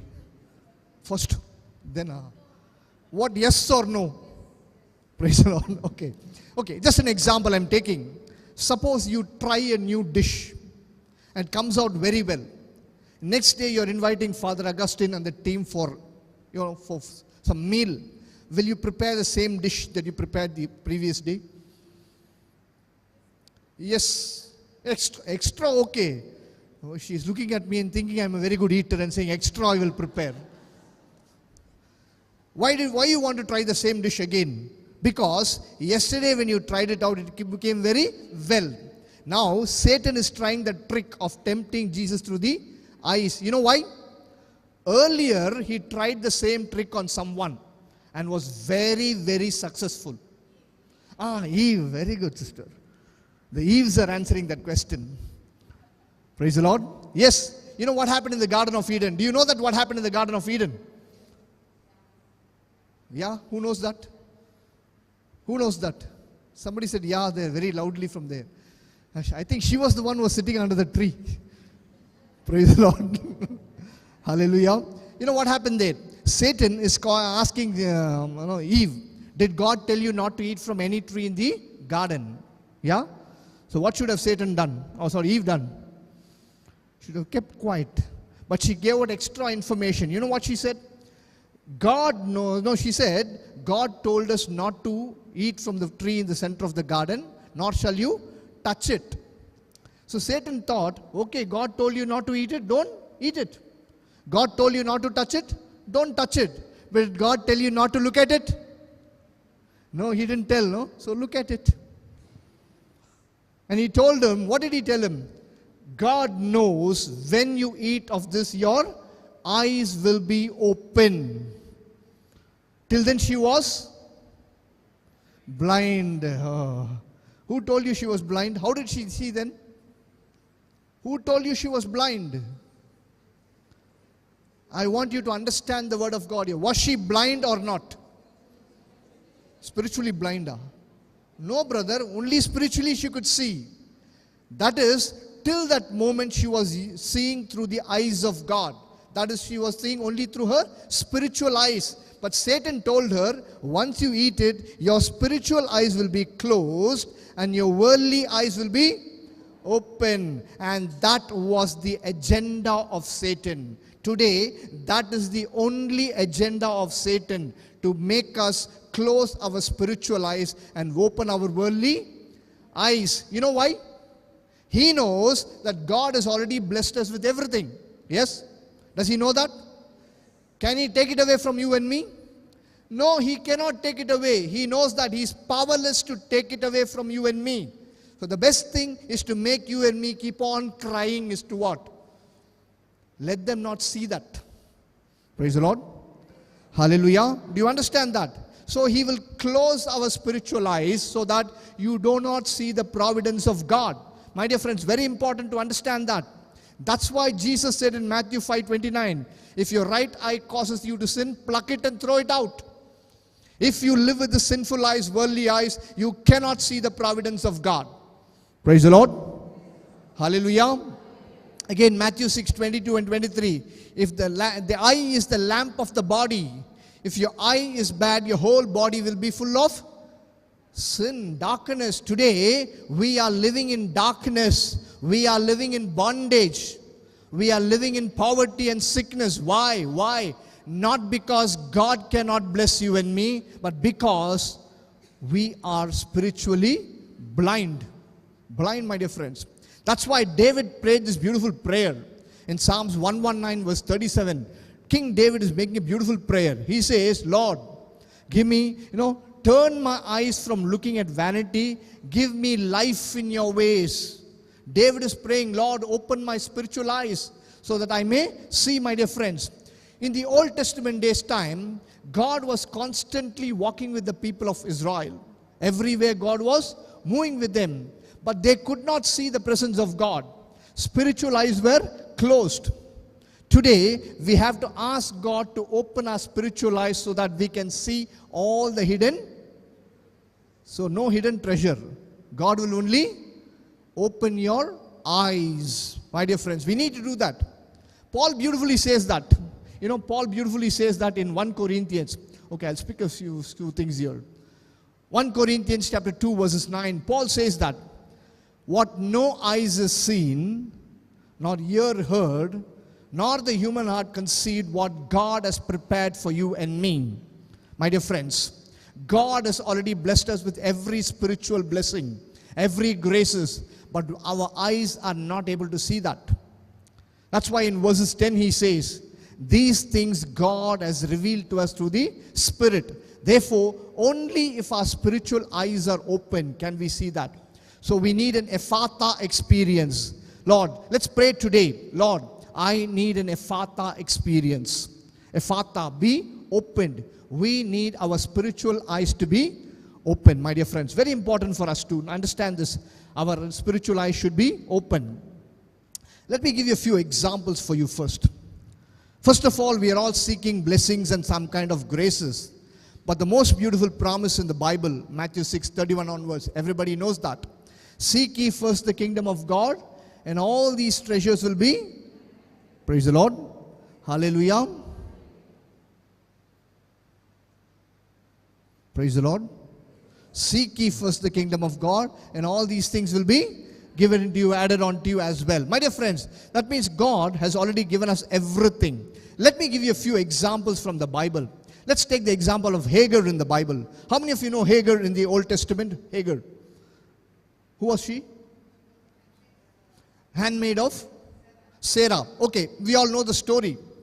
Abraham had married Sarah and they had no children. Yes? But God promised her that she will conceive and have a child. But she was very impatient. So what did she do? She brought that slave Egyptian girl and gave her to Abraham. And through her, Abraham is having a child called Ishmael. We all know that. I'm just giving the summary of it. But later, Sarah conceives and Isaac is born. One day she's seeing, both Ishmael and Isaac playing together. She's very angry. And she tells Abraham, send away that servant girl and that boy. I don't want them to mingle with my son. Now, Abraham does not know what to do. Anyway, God tells him, you send her away. Don't worry. But I have a plan for both of them. Praise the Lord. So one day what happens? Abraham gets up early in the morning. He puts some bread and some water in a flask or whatever it is, and sends them on a donkey, and Hagar and Ishmael are going away. But after some time, what happens? The water is gone, empty now. And they are very thirsty. And she knows if there is no water, the child will die. Let's read a few verses from there. Genesis 21:14-19. So Abraham rose early in the morning, took bread and a skin of water, gave it to Hagar, putting her on her shoulders along with the child, and sent her away. When the water in the skin was gone, she cast the child under one of the bushes. Okay, now look at this now. When the water was gone, when there was an emptiness in her life, she's crying out. She's putting the son under a tree and she's crying out, Lord, let me not look at the death of my child. Praise the Lord. What does she need now? Can I hear that? People behind, can you tell me what you need now? They did not hear what I asked them. That's why be very attentive. What was my first question?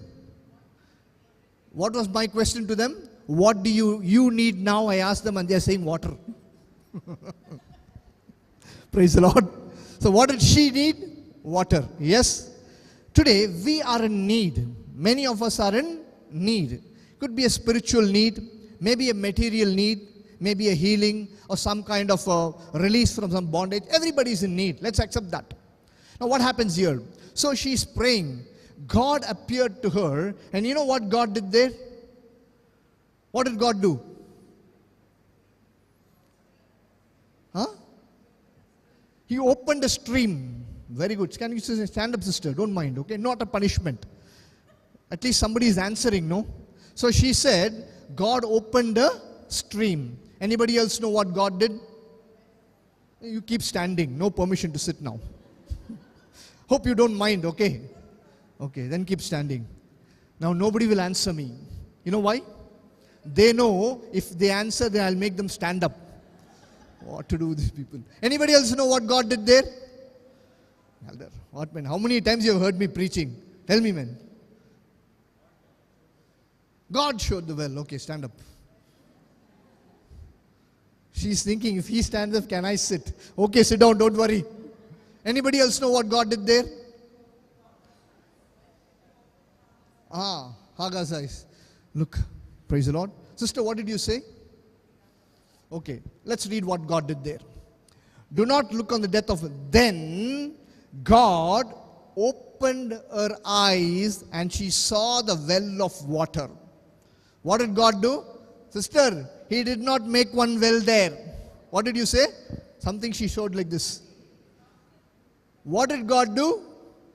Opened her eyes and she saw the well there. Where was the well all the time? Maroli Junction. What did you say? Well was in Maroli Junction, it seems. Okay, sit down, sit down. Where was the well? Come on, tell me, where was the well?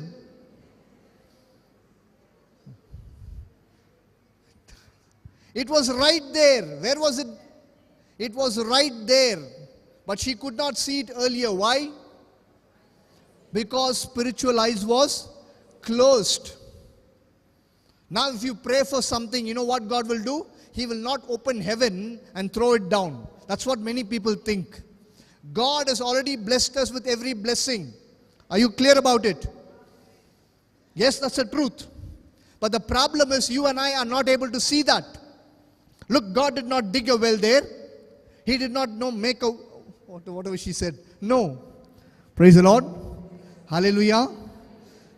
She gave me the right answer. What did God do? Opened her eyes. That's what an Ephphatha. We need a spiritual experience. Let our eyes be open.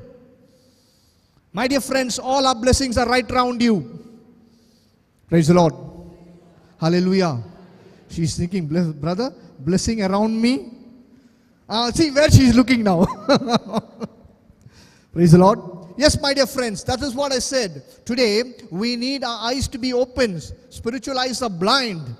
There, when Jesus came down from that 40 days of fasting, his spiritual eyes were open. So he did not yield to Satan trying to make Jesus close his spiritual eyes. Lenten season is for you and me to ask God to open our spiritual eyes. One more example I'll give you. Moses. Now Moses is leading the people of Israel out of Egypt into the wilderness. Now again a problem, water problem. Now what is the problem? What is the problem with the water? It's bitter. It is bitter. They cannot drink that water of Mara. So again the people are complaining, why did you bring us out? We could have stayed in Egypt, we should have died there. Why did you bring it to the desert and make us die here? You know, like us only, always crying, Lord, why is it happening to me? Why am I not being blessed? Why is this problem still in my family? My dear friends, you know what happens there? What happened there? God turned the water of Mara into, what did God do there? Can I hear that? Don't worry even if it's the wrong answer. Tell me that confidently. Made the water sweet. Who's that? Okay. He gave them manna. Sister, 1 o'clock is a lunch break. You will get it. Don't worry. Don't be in a hurry. You will get. Already manna she wants now. So what did God do? He turned the... Oh, God did not do that. Let's read that now. Genesis 15, 22 and 25. They went 3 days in the wilderness and found no water. When they came to Mara, they could not drink the water of Mara because it was bitter. That is why it is called Mara. And the people complained against Moses. Okay, we know that. He cried out to the Lord, and the Lord showed him a piece of wood. What did God do? Showed him a piece of wood. He did not turn the water of Mara into sweet. He showed him the piece of wood. And Moses took that wood and put it in the water, and the water became. Where was that piece of wood all the time? Where is it? So where was their blessing? Where was that piece of wood which turned the bitter water into sweet? Where was it? Right beside them. So where is something that can change your bitterness into something sweet? Where is that something that can change the bitterness of your life into something sweet? Where is it? All around us. Yeah, this is the wood. Look at the wood. This is the wood that can change the bitterness of your life into something. Praise the Lord. And we are crying, Lord, so much sorrow, Lord. Father was talking about Hannah, crying and crying and crying. We are also crying like her. Yeah? But God says, what I can do, I've already given it. You open your eyes and see. Whose mistake is it? One more example, Abraham taking his son Isaac to be sacrificed. Isaac is asking Abraham, Daddy, there is fire, there is wood. Where is the sacrificial lamb? What did God do? No. Abraham said, Jehovah Jireh, God will provide. What did God do? What did God do? Brothers, ram was caught. What did God do? Oh, okay. Yes. Look at this. So Abraham took the ram, looked up and saw the ram caught in the thickest horns. Then he sacrificed it. Yes or no? So where was the ram all the time? Where is the sacrificial lamb all the time which can take away the burdens of your life? Right there, right beside you, sister. That sacrificial lamb is Jesus Christ. Right near you to take all your burdens upon himself. Instead of looking at the sacrificial lamb, I don't have anything, I have so much problem. That's why we need an Ephata. Lord, open my spiritual eyes so that I can see all the hidden treasures. Do you understand what I'm saying? Are you clear about it? Yes or no? See, at least keep on saying yes for everything. At least I know. So many people are there. Why don't you say one big yes if you understood? Very good. That's better. Praise the Lord. Yes, my dear friends. Jesus is that our well of the Holy Spirit. Jesus is the wood, his cross. And Jesus is our lamb. My dear friends, all our blessings are right there. Not only for these blessings, even to know the ways of God, we need an Ephata experience to see God's ways. Today, many of us are worried. What to do? I don't know, brother. Father, please pray for me. There's a block, Father. I don't know what to do. Father, how many times people have asked you that question? I don't know what to do. Father, what should I do? I don't know, Father. So many times, yes or no? Have you asked this question? I don't know what to do. Yes, we are confused. I'm not blaming any of you. Today, we do not know what to do. We do not know how to move forward. Why? Because we don't see the ways of God. All of us want to walk in God's ways. How many of you agree with me that you always want to walk in the ways of God? Please put your hand up. Yes, all of us want to. But the problem is, we do not know God's ways. That is where the problem is. Brother, you show me the way, then I will walk in that. Praise the Lord. Hallelujah. Yes, my dear friends, let me give you a beautiful incident in the Bible. Isaiah 55:8 says like this. For my thoughts are not your thoughts, nor my ways my ways. So, God's ways are very different. But God is not hiding his ways from you. We need to know the ways of God. There's one example in the book of Numbers, chapter 22. What happens there? You know, Balak the king, I'll give the summary of it. Balak is telling Balaam, a prophet, a man of God, to go and prophesy against the people of God. Now Balaam sits on a donkey and goes to prophesy, but God is very angry with Balaam. So he sends an angel and blocks the way. Now Balaam does not see the danger there, a danger, because he is walking in the wrong way. Today, many of us are walking in the wrong ways, not because we want to do. That's another group. Rebelliously, they walk against God's plan. But many of us today, we are walking in the wrong ways because we do not know it's the wrong way. We do not know the dangers that is there. Now, Balaam, unknowingly, he is going to prophesy against the people of God a wrong way.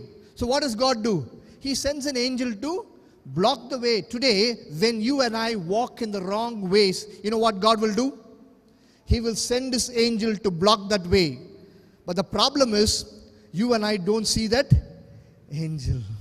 And we continue to walk in that way. That happened to Balaam. But the donkey is seeing the angel there, and donkey is stopping. 3 times it happens. Now let's read the small last portion of it. The donkey saw the angel of the Lord standing in the road with a drawn sword in his hand. So the donkey turned off the road and went into the field. Balaam struck the donkey. Okay, all that is happening. Then what happens there? Then the Lord opened the eyes of Balaam, and he saw the angel of the Lord standing in the road with his drawn sword in his hand. Then what did the angel say? Okay, fine. Let's leave it at that. You know what happens there? God is opening the eyes of Balaam, and he sees the angel standing with the drawn sword. You know what the angel told Balaam? If you had not stopped, I would have killed you. Praise the Lord. Hallelujah. Today, if we continue to walk in the wrong ways, we know what will happen to us. But the problem is we do not know. So what do you have to do, sister? What did God do to Balaam? Opened his eyes and he saw the impending danger there. So what we have to pray, Lord, give me an Ephphatha experience. Open my eyes, Lord, so that I can see your ways and see the dangers in the wrong way. Praise the Lord. Hallelujah. How many of you want to know the ways of God? Please put your hand up. Then let your prayer be this: Lord, open my spiritual eyes today so that I can walk in your ways. My dear friends, very important to know that. Let me give you 1 or 2 more examples. Let me skip a few things. Okay. Isaiah chapter 30 verse 21 says, when you turn to the right and to your left, your ears will hear a word behind you saying, this is the way, walk in it. So sister, God will open your eyes to show his ways, and he'll also speak into your ears. But for that, your ears has to be open. Ephphatha, be opened. Be opened. We need a spiritual experience, my dear friends. Then, Ephphatha, to see God's power. Today, one of the biggest problem is we Catholics are so timid and so scared. We are so scared to share our faith. We are so scared to practice our faith. Let me tell you this. I'm sorry to say, I'm not generalizing it, but most of the people are like that. I do not know about any of you individually. In general, I'm speaking. We are so scared. Why? We say minority. What do we say? Who's minority? Huh? We. Sister, can you stand up? All the minorities stand up. You said no minority. Don't worry. Who wants to stand up can stand up. For some time only. So you said, at least you stand up, no? All those who believe you're a minority, please stand up. Just for a few minutes, okay? Don't worry. You keep standing for a few minutes. If you're okay with, your health permits it, you can keep standing for a few minutes. Praise the Lord. He's thinking. He's saying, brother, outside I'm majority, in the family I'm a minority. No problem. Brother, stand up, brother. Don't worry. I'm there with you. Stand up. Praise the Lord. Hallelujah. Now, there's a little incident in the Bible. Sister, who told you you're a minority? Who told you? I will tell you a little incident. You know what happened? The king of Aram is battling against the people of God. He's got a mighty, mighty army. What happens there? Once when the king of Aram was at war with Israel, he took counsel with his officers. He said, at such and such a place shall be my camp. But the man of God sent word to the king of Israel. Look at this, what happened. I'll give you a summary of it. King of Aram is having a meeting, council meeting, and telling, we will attack the enemy this way. Some plan they are making. But one man of God is knowing those plans, and he's going and telling the king of Israel, see, this is the plan of the enemy. You don't go that side. Praise the Lord. Now, king of Aram is very upset. He's very upset. He says, like this, the mind of king of Aram was greatly perturbed because of this. He called the officers and said to them, now tell me, who among us is siding with the king of Israel? He's asking the people next day, who is going and telling everything that we plan to the enemy? Who is it? Who is the culprit there? He's asking the people. Now what happens there?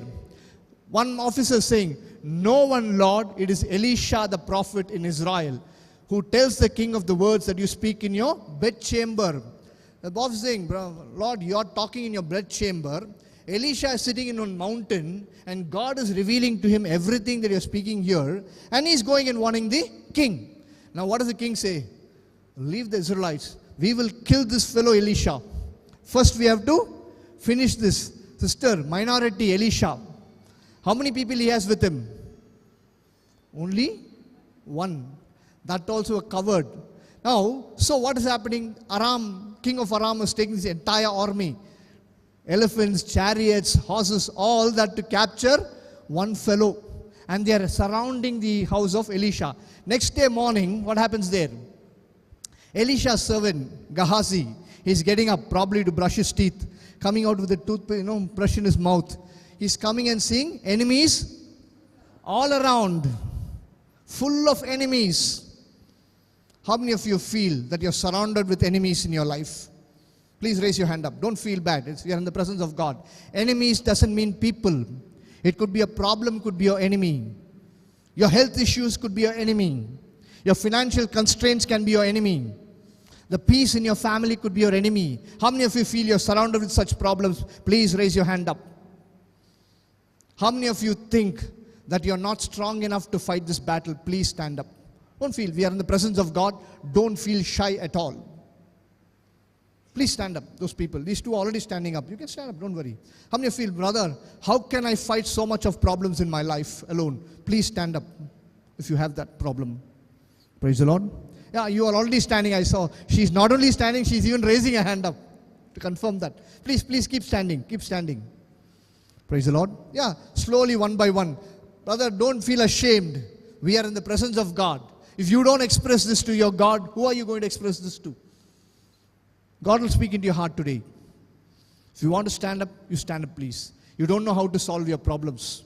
You do not know how to fight your problems. Please stand up, those people, if you don't mind. Or if you cannot stand up, just put your hand up also. That's also okay with me. That's also okay with me. Yes, many are slowly standing up. Many more will be there. We are thinking, what's the point in raising a hand up? Now what happens there? Okay, then he's sending his army there. Let's read the 5th line. When the attendant of God rose early in the morning and went out, an army with horses and chariots was all around the city. His servant said, alas, master, what shall we do? We are gone. We are finished. 2 of us are here. Look at the mighty army around us. So much of problem around my life. We are gone. I can do nothing. You know what Elisha did? Let's read that. What Elisha said. He replied, do not be afraid, for there are more with us than with them. Okay, my dear friends, what is Elisha saying? Don't worry, man. We have more with us than with them. This man must have thought, something happened to my master. 2 of us are here, and look at the mighty army, and he's saying, we have more with them. Minority. That fellow, Gehazi said, Lord, we are minority. What we can do? How can I practice my faith? We are minority. You know what Elisha did? So the Lord opened the eyes of the servant, and he saw the mountain was full of horses and chariots, fire all around Elisha. Sister, you're saying you're a minority, but God says there's an army of angels around you. Praise the Lord. Hallelujah. What for? To wait to fight the battle along with you. Do you know that? My dear friends, look at this. Praise the Lord. You have a problem, brother. You may say you have a problem, but God says there's a mighty army of angels around you to fight the battle with you. But the problem is, you and I do not see the angels around us, and we think we are all alone fighting the battle. Thank you. We can sit down, please. Are we clear about it? What did God do? God did not send the army from heaven down. Where was the armies of angels waiting to fight the battle? All around. Where is the army of God's angels around you and me? Where are they? Around you and me. Do you know that, sister? Waiting to take that command from you and fight the battle. Sister, we are not a minority. We are more than them because we have angels around us fighting the battle. But the problem is, eyes are closed. So Elisha prayed, Lord, open his eyes. Let him see. We need to see the power of God all around us. My dear friends, we are not weak Christians. We are strong Christians. You know why? We are surrounded with the power of God. But we don't see that. And we think, always cowards. I'm not blaming you. We need to have this experience today. We need to have this experience today. Praise the Lord. Hallelujah. Open your eyes, Lord. I can see your power all around me. You know, once Joshua, standing there, once when Joshua was with Jericho, he looked up and saw a man standing with him with a drawn sword in his hand. Joshua went and said to him, are you one of us or your adversary? He's asking him, are you with us or are you enemy? What did he say? He replied, neither, but as the commander of the army of the Lord, I have now come. You know what was there standing near Joshua? Commander of God's army. Sister, who is standing with you?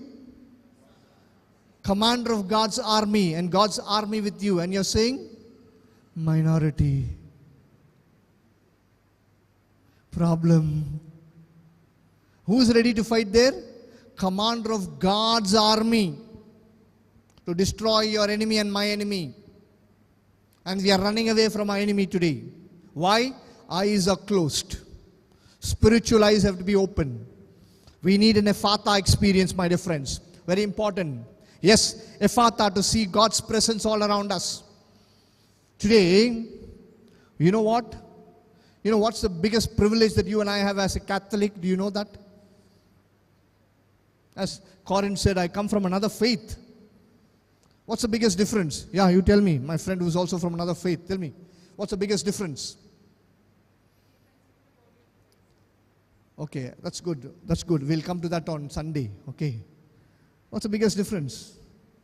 Oh, okay, fine. We are minority here. Okay. Let's ask the majority, born Catholics. What is the greatest privilege that as a Catholic you have? She gave me a good answer, but okay, that's a very good answer. God is there. God loves everyone, sister. Have you seen your God, sister? Have you seen your God? No. Who said that? Somebody. Can you just stand up for a minute, sister? Don't worry. What did you tell me? I asked the question, have you seen your God? She said, no, I can feel it. Okay, that's a good answer, but I'm connecting to the second one also. What did you tell me? What did you tell me just now? So, can you see your God in the Blessed Sacrament? And you're saying you cannot see? Yes, that's the greatest privilege as a Catholic you and I have. We can see our God. Do you know that? For that we need our spiritual eyes to be open. Praise the Lord. Hallelujah. Who has this privilege then, you and me? Thank you, sister. You gave me a good answer for the second question also. Praise the Lord. Hallelujah. Sister, you and I can see, this is my body. What a privilege to see God's presence. Yes, my dear friends, we know that. Catechism of the Catholic Church 1373 says, God is present in our ways in many ways. But finally it says, but He is present more specifically in the Eucharistic speech. That is, you and I can see God in the Blessed Sacrament. One beautiful example I'll give you. Okay, I'll skip a few things. You know, in the book of Numbers, chapter 24, verse 15 to 16, says like this. This is what Balaam is writing the oracle. Sister, you said we are consuming the body and blood of Christ. Yes or no? Can you just stand up for a moment? Again, don't worry. I'm making you stand up so that everybody listens to what I'm speaking. When somebody stands up, others will listen. Because otherwise, I'll make them also stand up. Praise the Lord. So he uttered this oracle. Balaam is saying this oracle. The oracle of Balaam, son of Beor. The oracle of the man whose eyes is clear. The oracle of one who hears the word of God and knows the knowledge of the Most High, who sees the vision of the Almighty, who falls down but with his eyes uncovered. Look at this. He says, once his eyes was uncovered in that incident, he says, I can see my God. Yes, my dear friends, today we are only seeing this God's presence in the Eucharist as only a piece of bread. Why? Our spiritual eyes are closed. You said you've seen God in the Blessed Sacrament. How many of you had this experience of seeing God in the Blessed Sacrament? Please put your hand up. Yeah, many hands have gone up. For that, we need our spiritual eyes to be open. What a privilege we have. Why don't we pray for that? Praise the Lord. Hallelujah. A beautiful incident. As I told you, there's a beautiful incident there. Okay. This is the problem with us. One word of God I'll put for you. Acts 17:23. Paul is going through the cities. I went through the city, looked carefully at objects of worship. I found among them an altar with inscription, to an unknown God.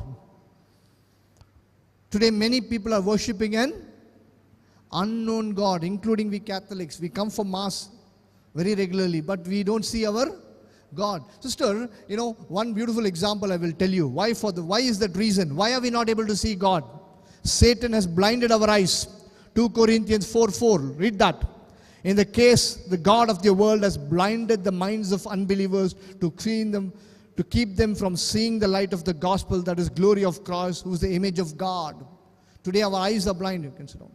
Our eyes are blind so that we don't see the image of God. Remember the 2 disciples who went to Emmaus. What happened to them? Did they recognize Christ? Why?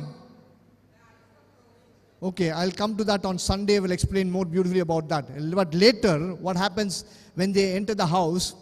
They're celebrating the Eucharist, yes? At the breaking of the bread, their eyes were open and they recognized Him. So where did they see God? Sister, Catholic, no? You're a Catholic, no? Where can you see your God? In the Holy Eucharist. But the problem is, you and I can see only as a piece of bread because spiritual eyes are closed. Let me give a small testimony for this and I'll wind up with that. As Corin said, I come from a Brahmin family. I'm not sharing my testimony now. So I used to live in Chennai. That was my hometown. So when I was there, that time I was not doing ministry and all. I do not know much of preaching. Only faith was there. So, after finishing my work, next to my parish, there was the very famous cancer hospital, Adayar Cancer Institute, just the adjacent compound to my parish. So many of the patients who were there are coming from very poor families. Very poor families. And these relatives of these families, they don't have any place to stay. They used to live on the pavement itself. So evening after my work, I used to come there, and my wife used to come from home, and we used to start speaking to them about God's love. One day my parish priest, he saw me doing that. He called me and asked me, "Hey Raghu, what are you doing?" I told him, "Father, this is what." Then he told me, "Do one thing. You bring them to the chapel. I will expose the Blessed Sacrament for half an hour every day. You pray with them in front of the Blessed Sacrament." Praise the Lord. So every day, half an hour, I used to do that. But the problem was, most of them are coming from smaller towns. Many of them used to come from the bordering state of Andhra. And they never knew English or the language which I speak. They knew only Telugu. I do not know. So they don't know. And they are not Catholics or Christians. So they used to come and look at this, join me, just look at what I'm doing. But they had some happiness in them. There was one old man who was coming there. His wife was in the terminal stage of cancer. So she was there. And after about 3 weeks, this man stopped coming. Then I asked the other people what happened to him. They said he's gone. So I thought his wife has died because that was her condition. He must have gone back. After 2 months, the parish priest is showing me a letter written to him by this man. He's written Telugu and father had it translated. And this is what this man has written. He said, "Doctors had given hope on my wife. My family, nobody was there to support us. Doctors said, matter of few days, she will die. And they said, anyway, she's going to die now. There's no point in keeping her here. Take her back home. At least let her die in her own house." So I took her back there. But then I started praying. Then he's written, I do not know. I've trusted all my gods and prayed for so many years. Nothing happened. But this brother was showing some white thing in front of me. What is that white thing? He does not know that. And he was telling that is Jesus. I don't know, but when I looked at that white thing, I was so joyed and I could feel a joy in me. So I started praying to this white thing. Praise the Lord. White thing. Then he said, after 3 weeks, there was a revival. My wife was not dying. Doctors told 3 weeks. She didn't die. 1 month she didn't die. 1.5 months she did not die. I did not know what to do. I brought her back to the hospital. Doctors ran all the tests and said, there is no sign of cancer. Praise the Lord. And he writes, this white thing has healed my wife. And he says, I believe this white thing is Jesus Christ. I get emotional when I will share this testimony. Praise the Lord. And we Catholics, we don't see this white thing as our God. Why? Spiritual eyes are closed. Praise the Lord. Jesus was traveling with them. Look, the rock of a sustainer. Exodus 17, Numbers, I put a lot of verses there. All this says one thing. God was constantly traveling. Paul says that. And all drank the same spiritual drink. They drank from the same spiritual that followed them, and that rock was Christ. My dear brothers and sisters, Jesus, the source and summit of our blessing, is right there besides you. How many of you believe that? If your eyes, my eyes are open, we can see God with us, God's providence with us. For that we need an Ephphatha experience. We need our spiritual eyes to be open. Jacob saw this ladder. When he was sleeping, he saw that ladder. He dreamt that there was a ladder set up there, reaching heaven. The angels were ascending and descending. You know what he said? And he said, and the Lord stood beside him and said, I am the Lord, the God of Abraham, your father. Praise the Lord. And no, something that we need to know. And Jacob said, I did not know this. Where was God standing? Where was that ladder which was there to take him to the pinnacle of God's glory? Right there. Where is that ladder? Where is that rock? Where is that well of water? Where is that, something that can change your life into a blessing? Where is it? Ask God to open your eyes, sister, and you will see the providence of God, the grace of God, the blessing of God all around you. Treasures are not hidden. Treasures are not hidden. It is hidden because our eyes are blind. Do you agree with me that we are blind people today?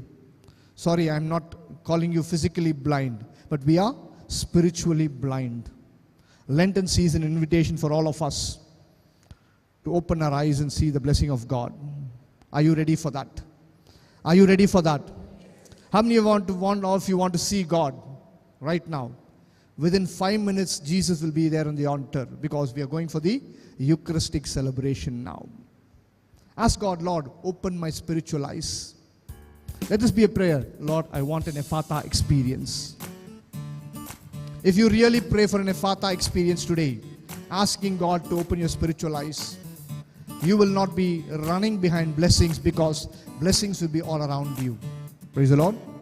Hallelujah. Praise the Lord.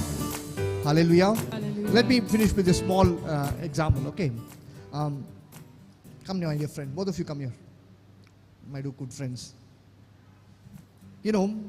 This is what a Catholic does. I'm not blaming any of you. I'm also a Catholic. Okay, what we do? Suppose, come and elder. Suppose, let's assume he's healing, okay? Or blessing. You know what we Catholics do?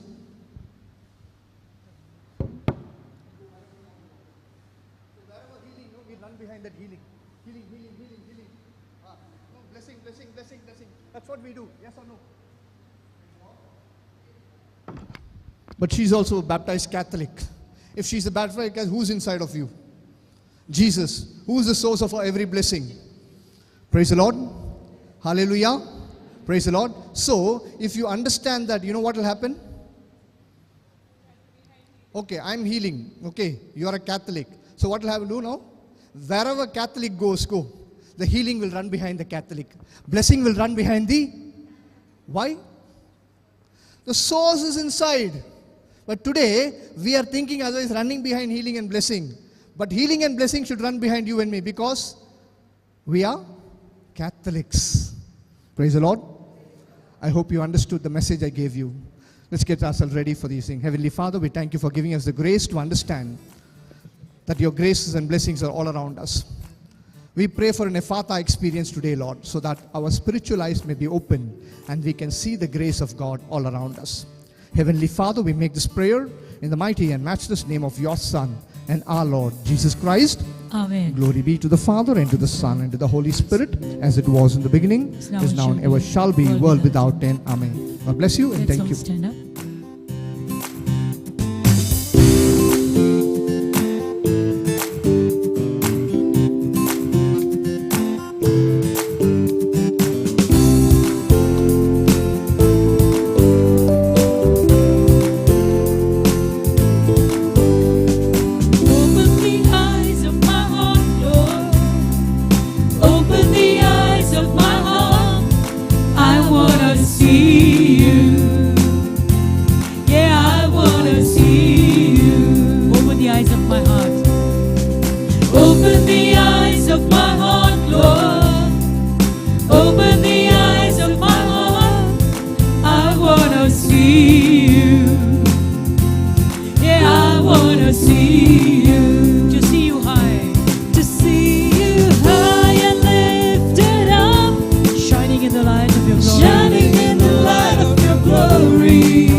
Praise the Lord.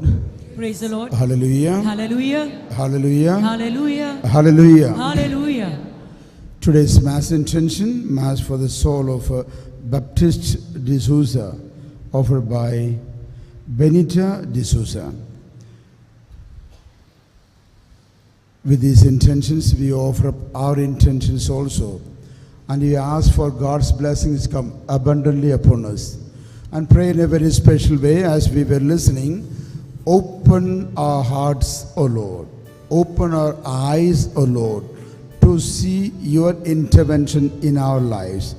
And also that we are able to see our own lives as the Lord is seeing us. And this Mass, I take all your intentions. Lord, I pray very especially for those suffering from various ailments, sicknesses, pain, agony, sufferings, loneliness. Lord, I pray for the deliverance from various kinds of evil powers and bondages. Lord, we pray for those who have no one to pray for them, those who lost their jobs, the seamen, those in business, the farmers, those on the strike in Delhi and other places. Lord, we pray for the couples without children. Lord, we pray for those youth looking for a right partner in their lives. Lord, we pray for those people who are not here, for all their needs and intentions.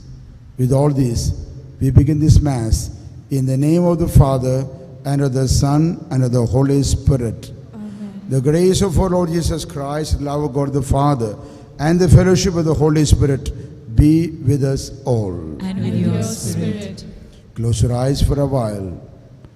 Call to mind our sins, our shortcomings, and repent over that.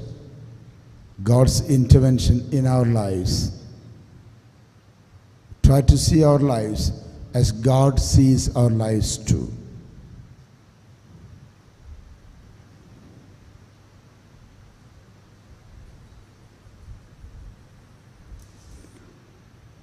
I confess to Almighty God and you, my brothers and sisters, that I have greatly sinned in my thoughts and in my words, in what I have done and in what I have failed to do.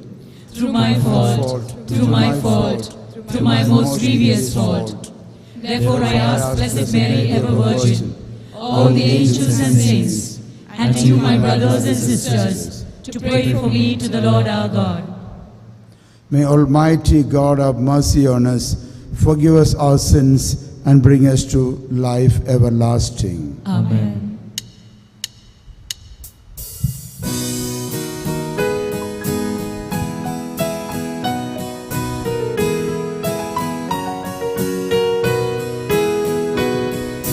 Kyrie eleison, Lord have mercy. Kyrie eleison, Lord have mercy. Christe eleison, Christ have mercy. Christe eleison, Christ have mercy. Kyrie eleison, Lord have mercy. Kyrie eleison, Lord have mercy. Let us pray. Grant, we pray, Almighty God, that purifying us by the sacred practice of penance, you may lead us in serenity of heart to attain the holy things to come. Through our Lord Jesus Christ, your Son, who lives and reigns with you and the Holy Spirit, one God, forever and ever. Amen. Please be seated for the readings.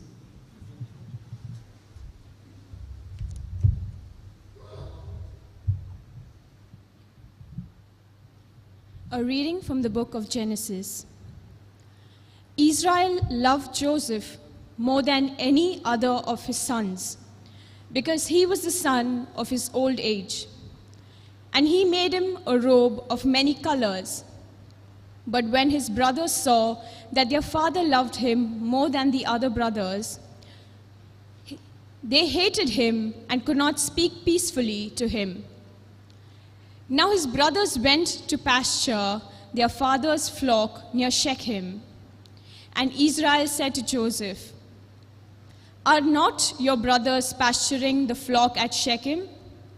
Come, I will send you to them." So Joseph went after his brothers and found them at Dothan. They saw him from afar, and before he came near to them, they conspired against him to kill him. They said to one another, "Here comes this dreamer.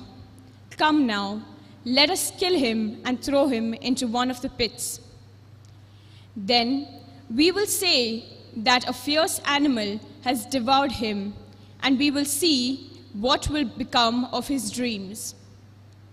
But when Reuben heard it, he rescued him out of their hands, saying, "Let us not take his life." And Reuben said to them, "Shed no blood.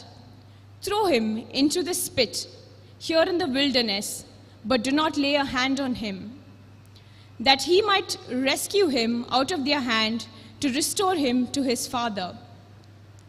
So when Joseph came to his brothers, they stripped him of his robe, the robe of many colors that he wore, and they took him and threw him into a pit. The pit was empty, there was no water in it. Then they sat down to eat. And looking up, they saw a caravan of Ishmaelites coming from Gilead, with their camels bearing gum, balm, and myrrh, on their way to carry it down to Egypt. Then Judah said to his brothers, "What profit is it if we kill our brother and conceal his blood? Come, let us sell him to the Ishmaelites, and let not our hand be upon him, for he is our brother, our own flesh." And his brothers listened to him.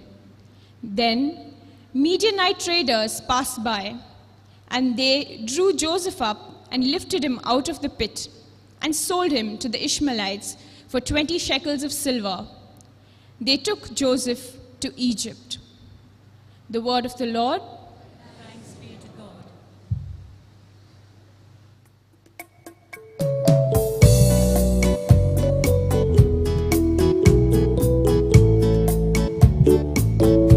Oh, the word of my Lord, deep within my being. Oh, the word of my Lord, you have filled my mind. Oh, the word of my Lord, deep within my being. Oh, the word of my Lord, you have filled my mind. Before I formed you in the womb, I knew you through and through. I chose you to be mine. Before you left your mother's side, I called to you, my child, to be my son. Oh, the word of my Lord, deep within my being. Oh, the word of my Lord, you have filled my mind. I know that you are very young, but I have made you known. I'll fill you with my word. But you have traveled through the land, fulfilling my command, which you have heard. Oh, the word of my Lord, deep within my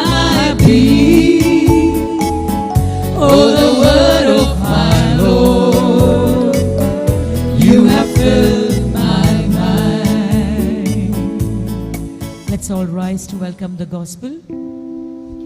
Glory and praise to you, Lord Jesus Christ.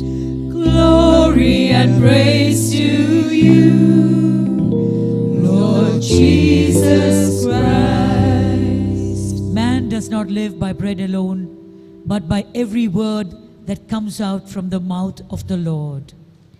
Glory and praise to you, Lord Jesus Christ.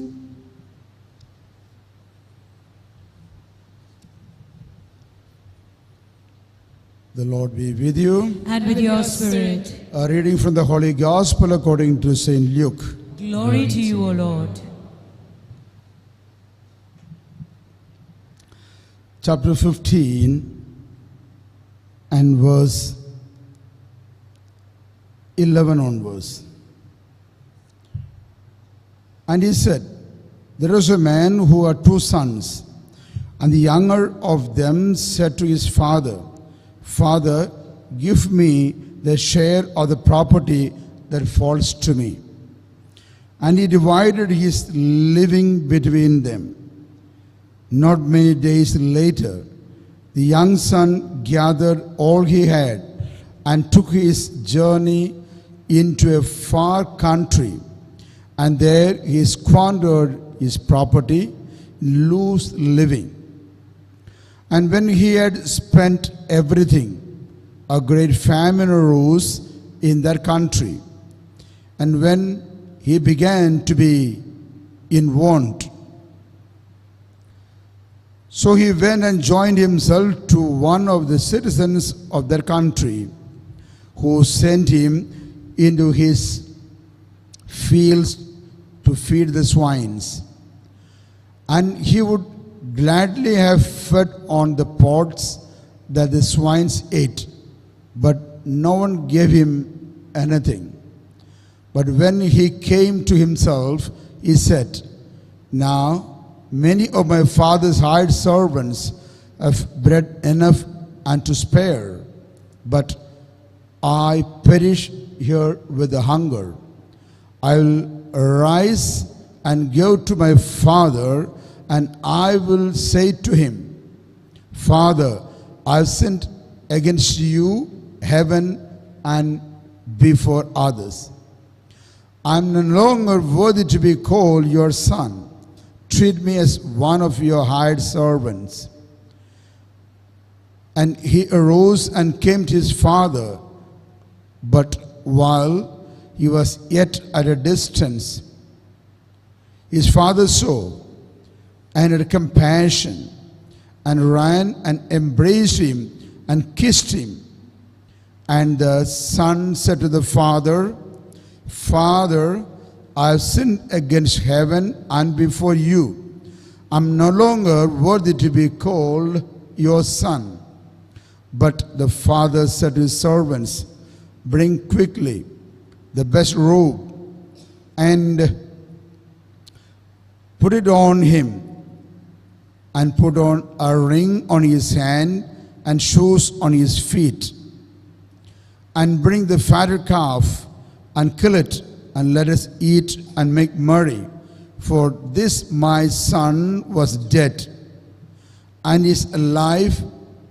Again he was lost and is found. And they began to make merry. The Gospel of the Lord. Praise to you, O Lord Jesus Christ. Please be seated. Praise the Lord. Hallelujah. Hallelujah. Hallelujah.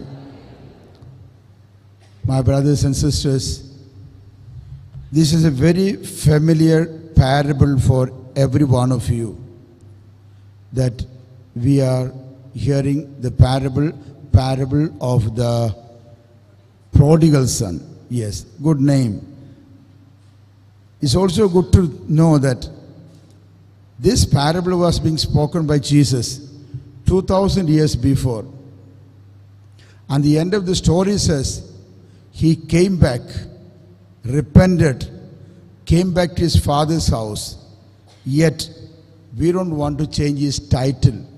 We still call him prodigal son. And we enjoy calling him prodigal son. And we would like to label him. Praise the Lord. Hallelujah. Hallelujah. Hallelujah.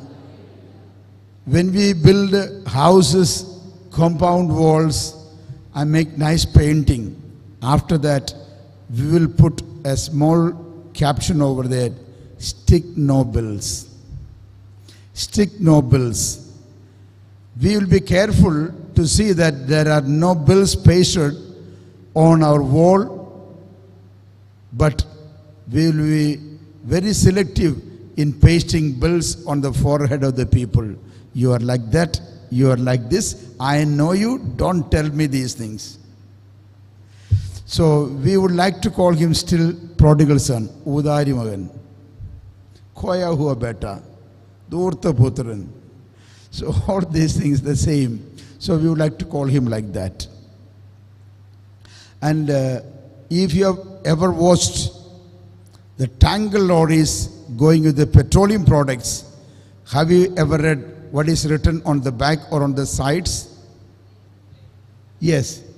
Petroleum products, highly inflammable. Petroleum products, highly inflammable. When we look at human beings, we forget the fact that to read that label which God has written for him, human beings, highly emotional. The husband should look at the wife and read, human being, highly sensitive. And when the wife should look at the husband, you must see, human being, highly inflammable because he is full of alcohol. When you look at a little baby, you must read, human being, highly sensible, sensitive. And to anyone, each other, we must be able to read like that. And if you ever read those carton boxes that comes with the test tubes and glass, or when you buy the TV, what is written on outside? Fragile, handle with care. Fragile, handle with care. In this Lenten season, let us also read this caption, looking at your wife, fragile, handle with care. We had a celebration of 50 years of the jubilee of the marriage of one couple. And she was looking very elegant and very beautiful. You don't look at her and see they are celebrating 50 years. So somebody appreciated and congratulated the man, the husband. Your wife really looked very young and very dynamic, very beautiful.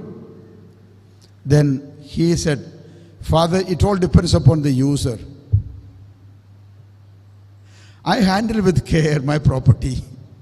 So as God has given me, I handle with care so that, looking good. Fine. So my brother, my sister, I was trying to say, husband and wife looking one another. Yes. Fragile. And the children also should look at the parents and say, they are also fragile. And with one another in our relationships, yes. So this fragileness, this emotional aspect, this inflammable aspect, now look, we call him Udari Magan. We call him prodigal son. And when we still call him the prodigal son, do you know the fact that the real villain of the story is not yet introduced when I read it now?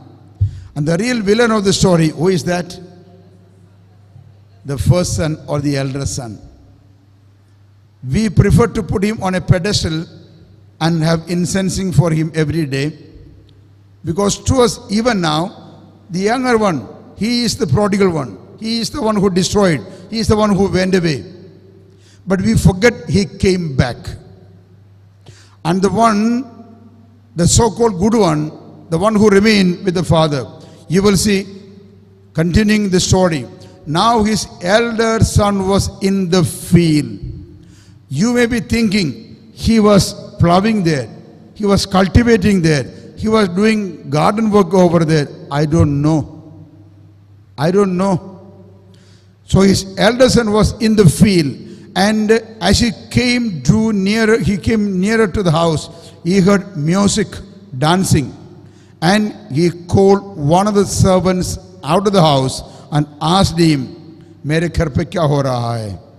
What is happening in my house?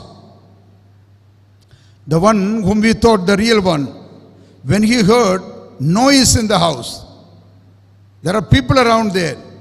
When he came from the field, he knows his old father is there, elderly one, senior citizen, COVID season. So, what is happening in my house? My younger son has gone away, and there are a lot of riches in the house. Has somebody come to loot and plunder the house? Has somebody fighting with my dad? Something went wrong with my dad? Has somebody set fire? He's burned. He fell down and broke his legs or hands, whatsoever. This son, if he really loved his dad, if he was a homeboy, he would have been rushing and running into the house to see, where is my dad? Dad, where are you? He would not stop until he will go and make sure my dad is alive, my dad is safe. Then only ask him what is happening around. Rather,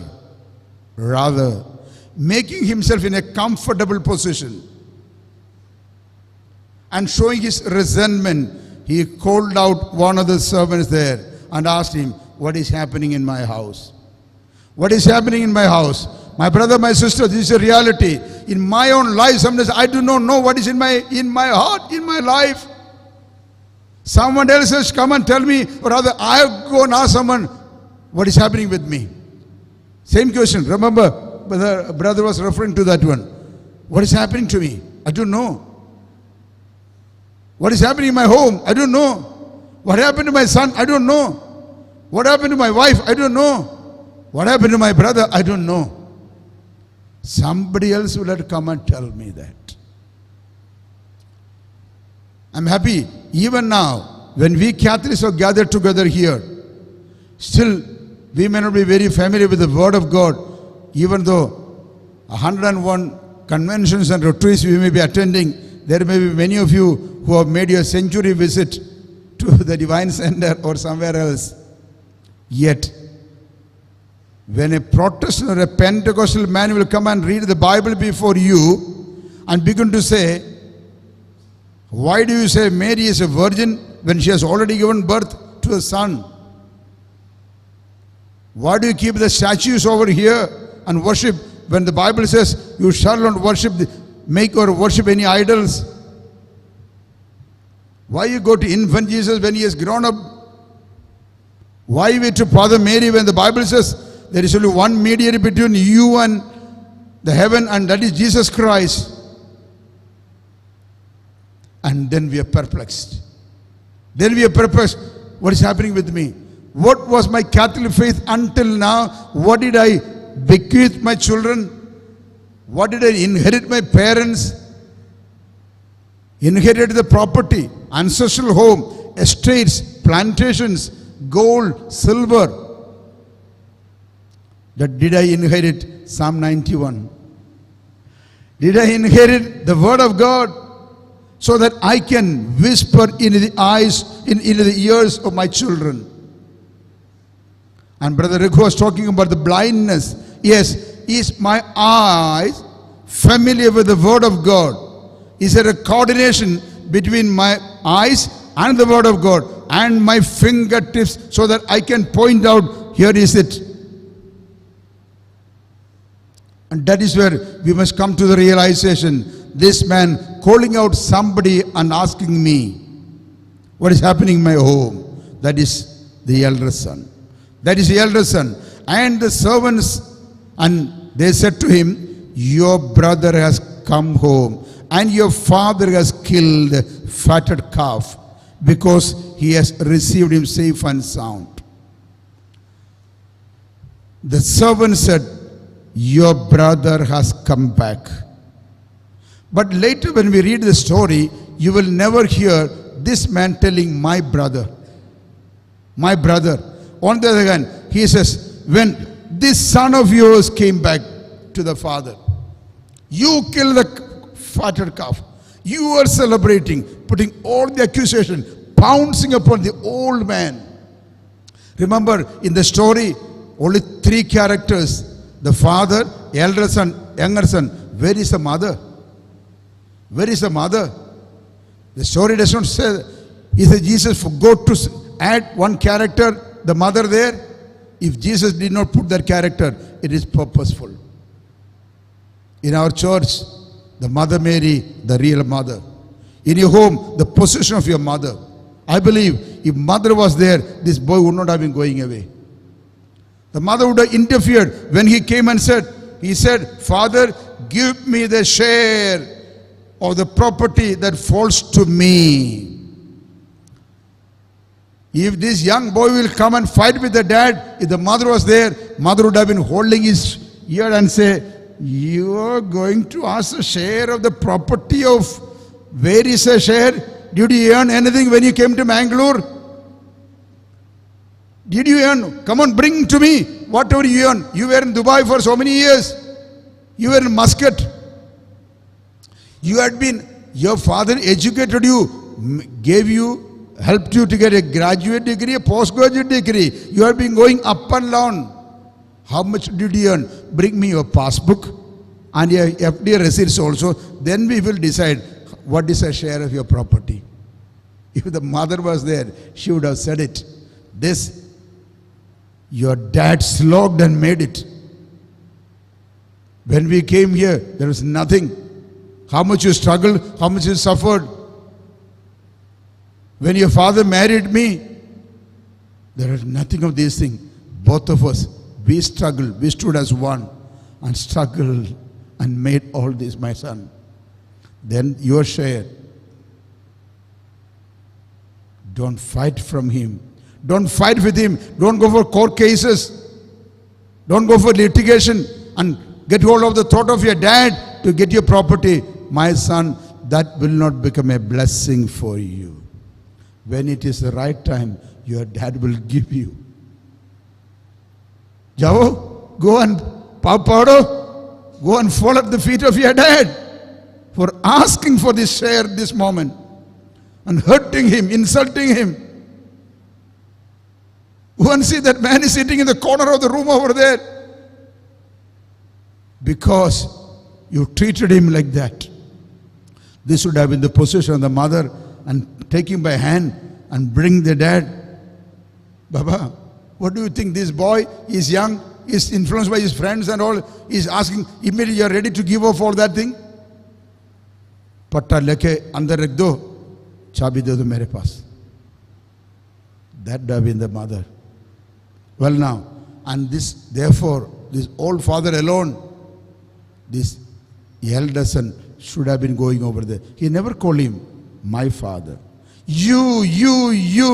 Tune wo kiya, tune kiya. And he said, accusing in front of all the guests over there, all the people over there. And he says, behold, these many days I have been serving you. I served you. If he is a son, he is not serving like a slave. He is living there with all the rights. After the death of the father and mother, who is his property is for you. Why you serve then? Why you using such language? I served you all these years and I never disobeyed your command. Yet you never gave me a kid.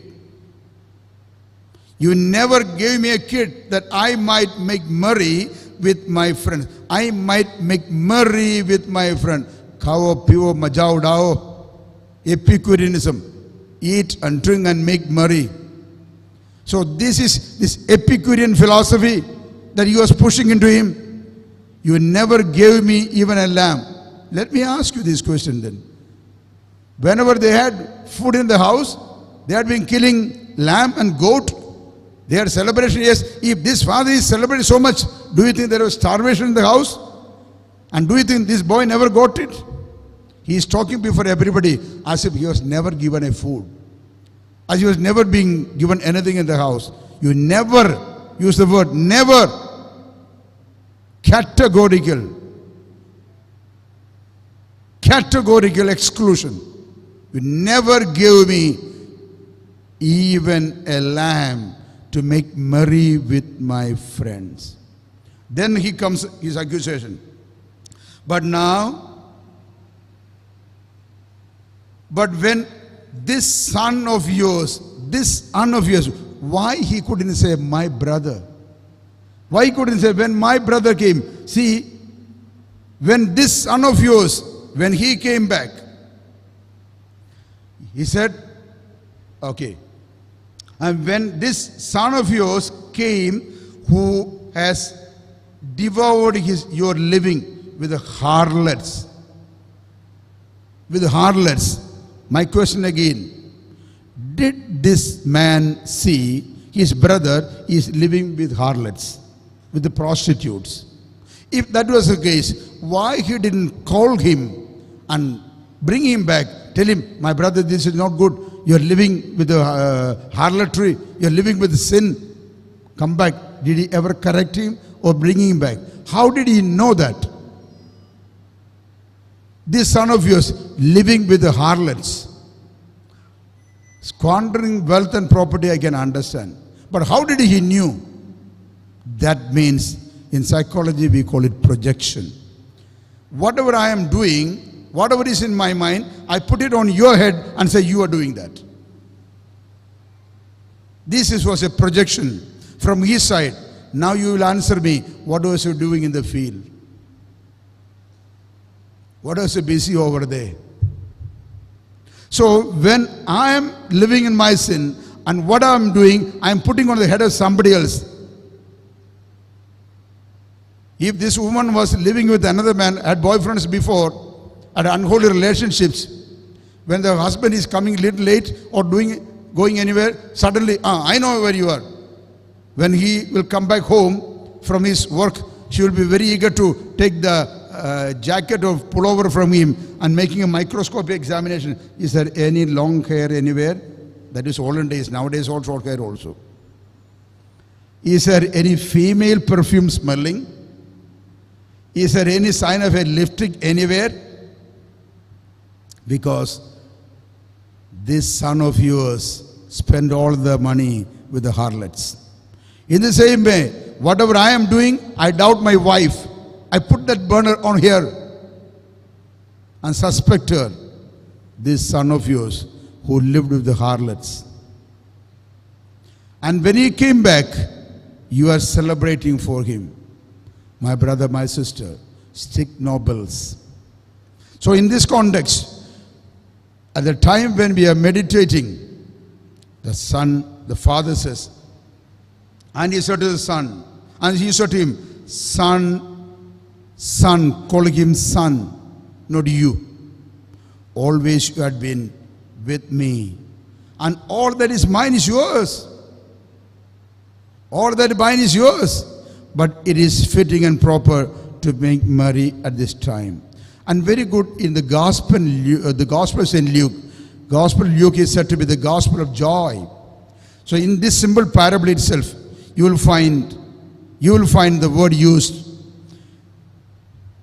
more than 10 times. You will see the word make merry. And you will see in verse 5, in verse 6, verse 7, verse 9, verse 10. Later you see in verse 23, 24. Again in verse 29 and verse 32. And then they began to make merry. So the end of the experience of this Lenten season should be make merry. Come to the joy of the gospel. Come to the joy of the resurrection. Come to the joy of the reconciliation. My brothers, my sisters, after the Mass in the afternoon, we will have confessions. And we are really very lucky and privileged because this house is a Carmelite monastery and a seminary. So we are blessed with many priests. Otherwise, during a Lenten season or a retreat like this, difficult to get priests. Especially on a weekend when it comes to Saturday, Sunday, because they have got their own parishes. Father Rector said yesterday, Father, we will have number of priests, minimum 9-10 priests, so that we can all make a very, very good confession. Not just a casual confession. Go and say, yeah, Father, I think I made my confession. I don't know when I made it last. Yeah, by the wedding of my daughter, I think I made my confession. Or maybe during the christening of my grandchild. So now Father will have to go to that parish and find the chronicle book and find out when was that christening or when was that marriage took place, to find out when did you make your last confession. Rather than be straightforward and clear and say, I made my confession 1 month, 2 months, 3 months, 1 year before. And don't tell all the good things you did. We all know it. Examine your life carefully through the commandments of the Lord, because this is not a first retreat. That's why we are not going into all that. And the precepts of the church, and especially in Lenten season. You may not be able to attend another retreat perhaps and think. I remember, in one of the church in Goa, as you enter there, it is written at the main entrance there in Mapsa Church, before you go 6 feet deep, keep 6 feet distance. They're talking about the social distancing, however. So before we go 6 feet deep, let's go deep into our lives, examining carefully and say, one by one, not accusing others, not putting the burden on the husband or the wife, not telling, many people, Father, with all those meaningless words, but never said a sin. At the end of it, Father will have to say, after all, you did not say any sins.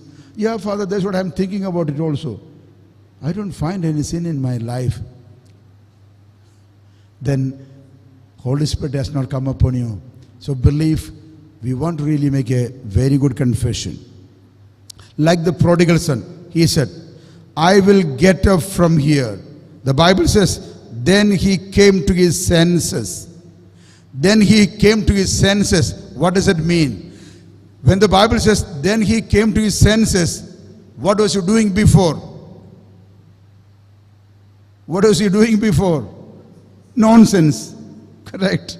So when he came to his senses, that means he realized what I was doing before was nonsense. And that realization is a real repentance. That is a real repentance. Who preached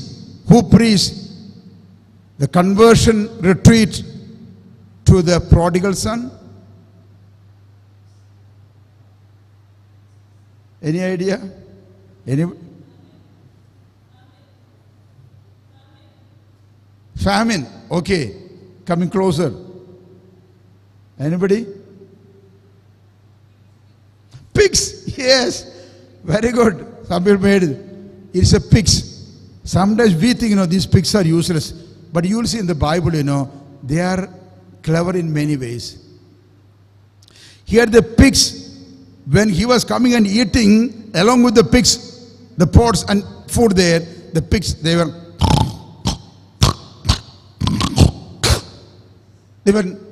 knocking him down and say, we are pigs, this is our food. You are a human person. Your life is very beautiful. My dear man, go to your father's house. Go to your father's house. Go to Potter. Go to infant Jesus. Yes. So the pigs preached the word of God, maybe. They retreat to him. And then he came to his senses. Somebody commented, when the demons, what I referred in the morning, when the demons came out of the demonic, they went and rushed into the pigs. And then the pigs, the Bible says, they ran through the precipice and died in the, some people commented humorously like this. These pigs used to see this demonic man, how miserable his life was. And the pigs knew he was demonic. The demon was upon him. How many demons?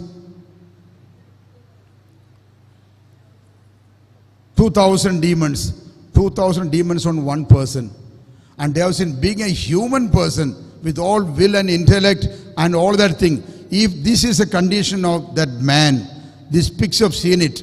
When these demons were coming, they had an emergency available Politburo meeting of the pig leaders, and they considered now what to do. All these demons are coming to us. Then they made one decision. It is better to go and die rather than living with these demons over there. So they all decided to go and commit suicide. Jumped into the water and died. Because when this demon will come, they have seen in paradise what happened to Adam and Eve, and until then. Praise the Lord. So I was trying to say, demons, these pigs are sometimes good. So they told prodigal son, go back to your. I will rise up, number one, your realization, into the confession, into the repentance.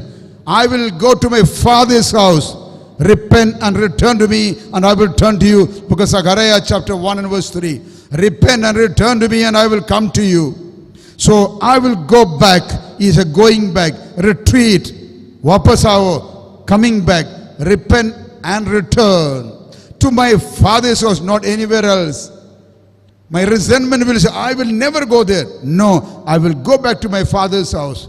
Then the real confession. I will tell my father, I sinned against heaven. Therefore, what we have done against God in our life. First, second commandment, third commandments. And then I will tell to my father, I sinned against you. I sinned against my family. And when I'm around there, the neighbors will come. I will tell them also. As Zacchaeus did. He said, I give you half of my property to the poor. And then whatever I defrauded, giving it back. Restoration. Life of restoration. And restitution also. Restitution also. And I will give back whatever I cheated, defrauded. A transformation. Metanoia. Change of life. And let that give you joy, and that will bring healing. Then they began to rejoice. Then they began to rejoice. May that rejoicing experience come into our lives. Praise the Lord.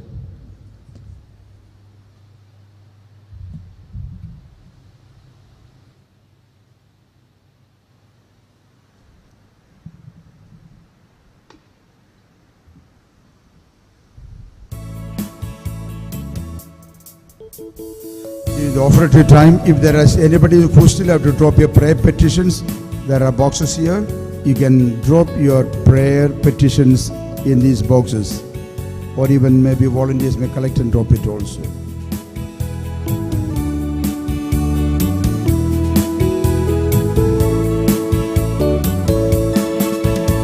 We offer you, O Lord divine, a humble kiss of bread and wine. We place them on your altar, Lord, today. Make them worthy of your love. Send your blessings from above. Sanctify these gifts, O Lord, we pray. Oh, take our hearts, take our minds, take all we have, make them thine. Oh Lord, take all we have, make them thine.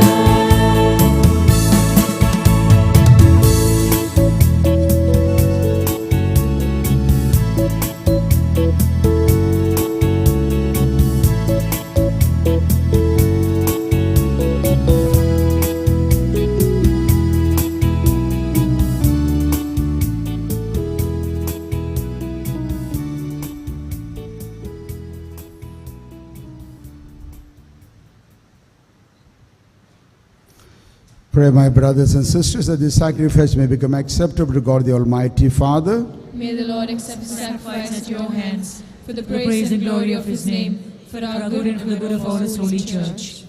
Let us pray.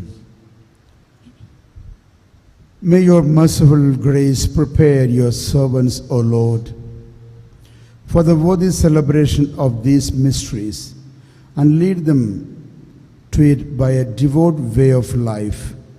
Lord, we bring before you in this bread all the blessings that we have received in our lives. Everything is yours. Our life, our health, our wealth, our family, and our intimacy, and all that we have. O Lord, in this chalice we offer before you our sweat and sorrows, our cares and tears, our worries, our anxieties, our burdens of life. Lord, all our sicknesses, all our brokenness, when this bread and wine will become the body and blood of Christ, make us, Lord, renewed, healed, anointed, and with the spirit of the prodigal son, with the repentance and being united with the Father, we make this prayer through Christ our Lord. Amen.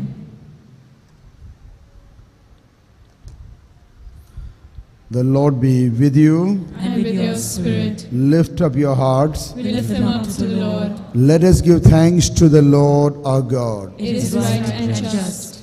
It's truly right and just, our duty and our salvation, always and everywhere to give you thanks, Father, most holy, through your beloved Son, Jesus Christ, your word through whom you made all things, whom you sent as our Savior and Redeemer, incarnate by the Holy Spirit and born of the Virgin, fulfilling your will and gaining for you a holy people. He stretched out his hands and endured his passion, so as to break the bonds of death and manifest the resurrection. And so, with all the angels and all the saints, we declare your glory, as with one voice we acclaim.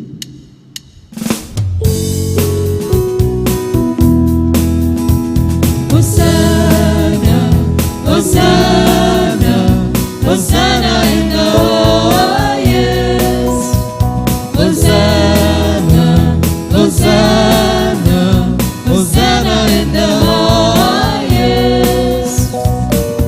Lord, we lift up your name. Lift up your hands and sing together. With your hearts full of praise, be exalted, O Lord our God. Hosanna in the highest. Blessed, blessed, blessed is the one who comes. Blessed, blessed, blessed is the one who comes. Lord, we lift up your name with our hearts full of praise. Be exalted, O Lord our God. Blessed is the one who comes. As we are entering the deeper mysteries of the Holy Eucharist, as you invoke the Holy Spirit come upon the sacrificial offerings, pray you also receive the same anointing, same power upon you, upon your family, upon all that we have. You are indeed holy, O Lord, the fount of all holiness. Make holy, therefore, these gifts, we pray, by sending down your Spirit upon them like the dewfall, so that they may become for us the body and blood of our Lord Jesus Christ. At the time he was betrayed and entered willingly in his passion, Jesus took bread and, giving thanks, broke it and gave it to his disciples, saying, "Take this, all of you, and eat it, for this is my body which will be given up for you."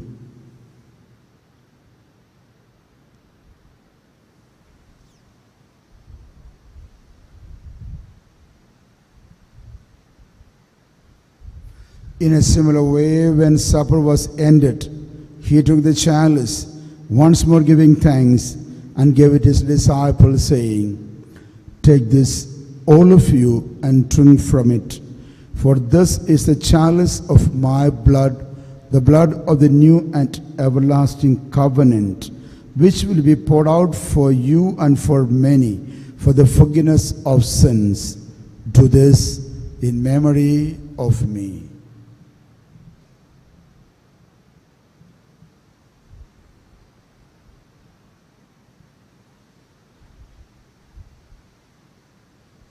Whenever you gather together in my name, do this in memory of me.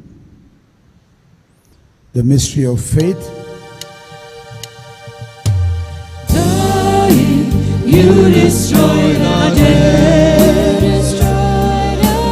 Rising, you restored our life. Lord Jesus, Lord Jesus, come in glory.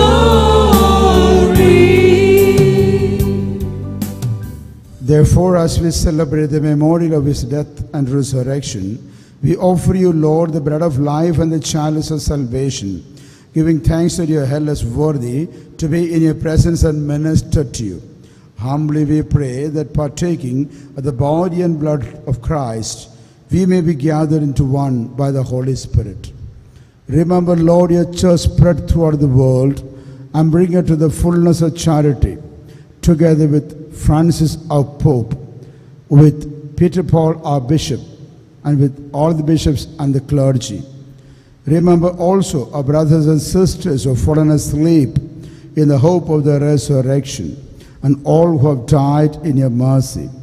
Welcome them into the light of your face.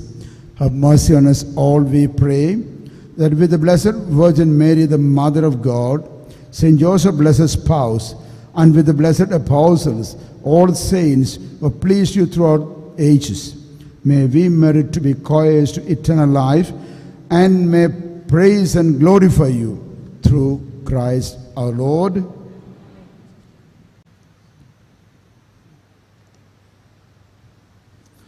Through him, and with him, and in him, O God Almighty Father, in the unity of the Holy Spirit, all glory and honor is yours forever and ever. Amen. Amen.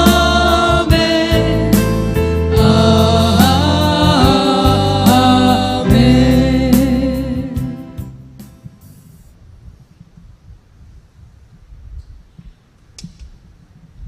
Formed by his teaching and with the courage which Jesus has given us, let us join together and recite the beautiful prayer which our Lord Jesus taught us. Our Father, who art in heaven, hallowed be thy name. Thy kingdom come, thy will be done, on earth as it is in heaven. Give us today our daily bread. Forgive us our trespasses, as we forgive those who have trespassed against us. And lead us not into temptation, but deliver us from all evil. Deliver us, Lord, we pray, from every evil. Graciously grant peace in our days, that by the help of your mercy we may be always free from sin and safe from all distress, as you wait the blessed hope and the coming of our Savior, Jesus Christ. For the kingdom, the power, and the glory are yours, now and forever. Lord Jesus Christ, who said to the apostles, peace I leave you, my peace I give you, look not on our sins, but on the faith of your church, and graciously grant peace and unity in accordance with your will, who live and reign forever and ever. Amen. Peace of the Lord Jesus Christ be with us all. And with your spirit. With the spirit of the joy of the returning to the Lord, let us look to one another and share a sign of peace.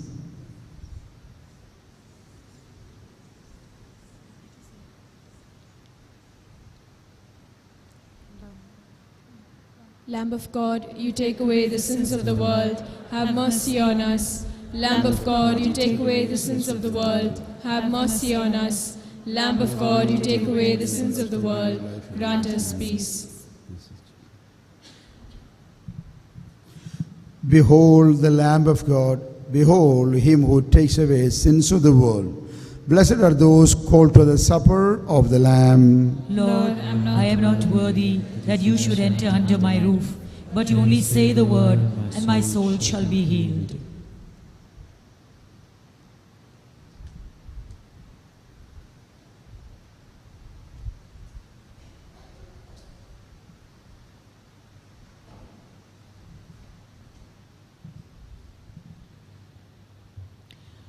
Holy Communion is to be received only by Catholics. And if you feel you're in a state of grace, let's receive Holy Communion.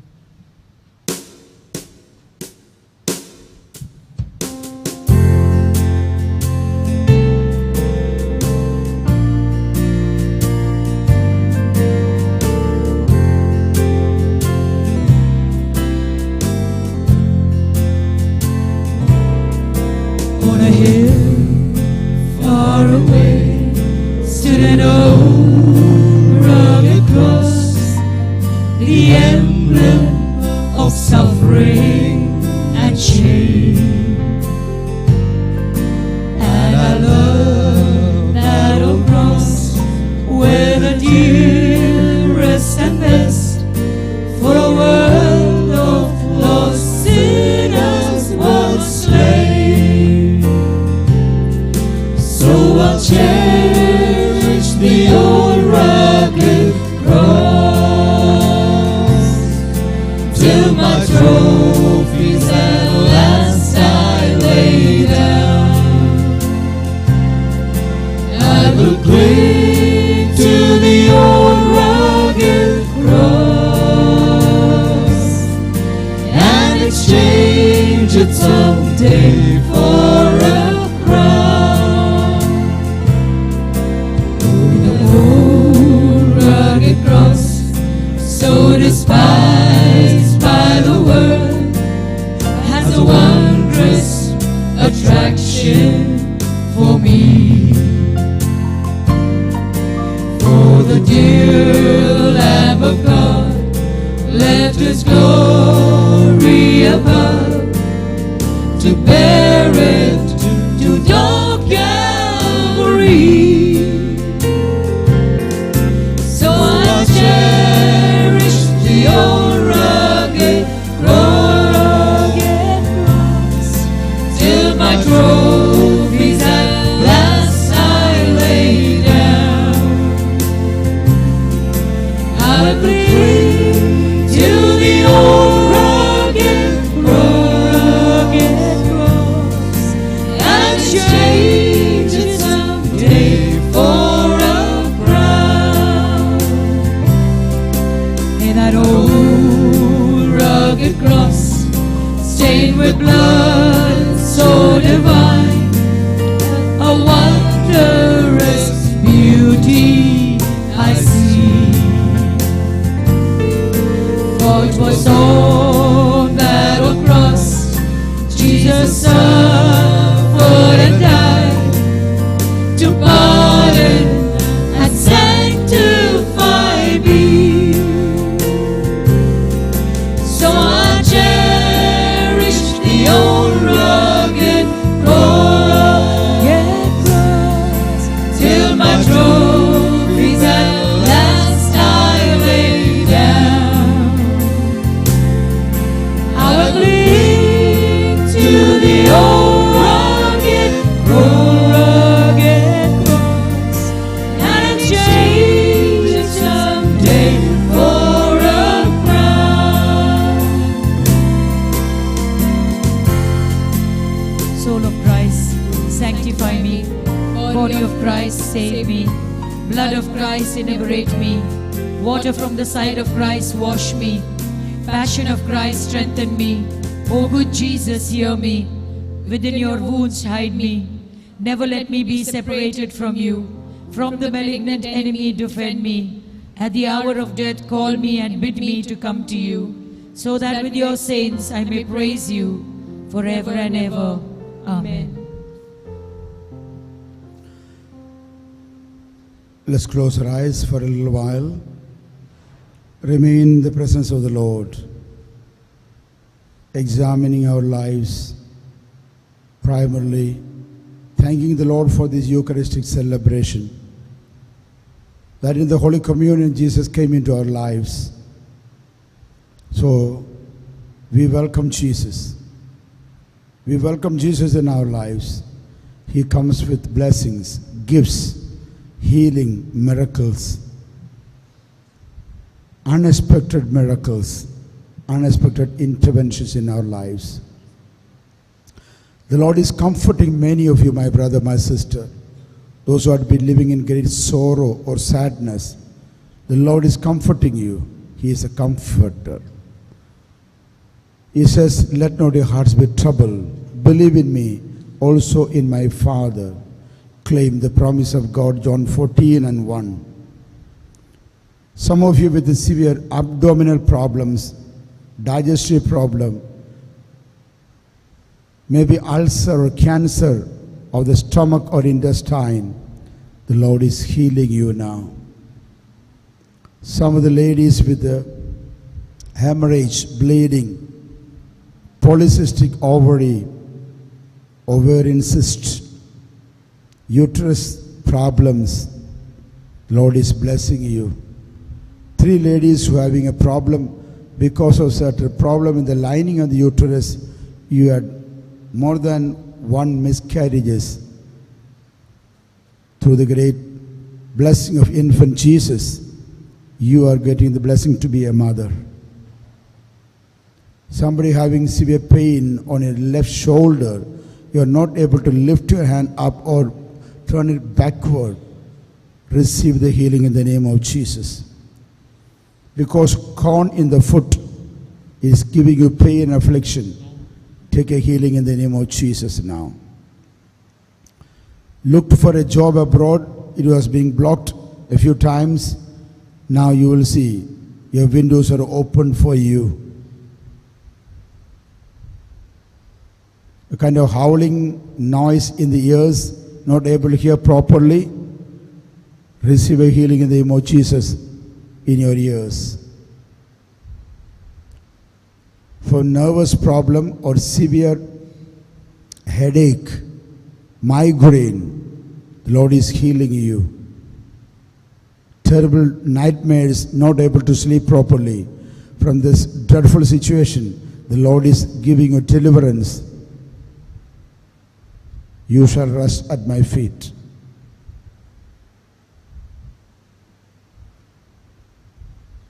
Some of you could not pray or read the Bible.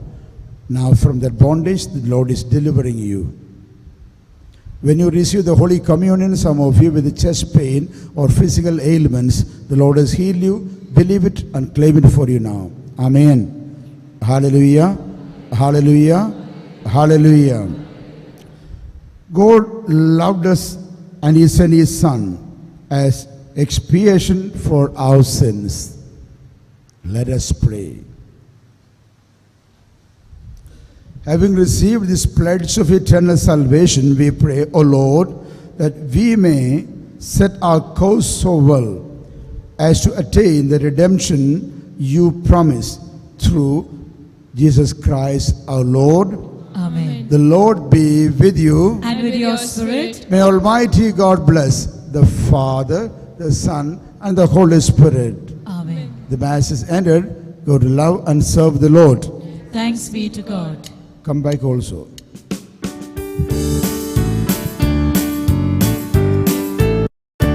Oh, give thanks to the Lord, for He is good. For He is good.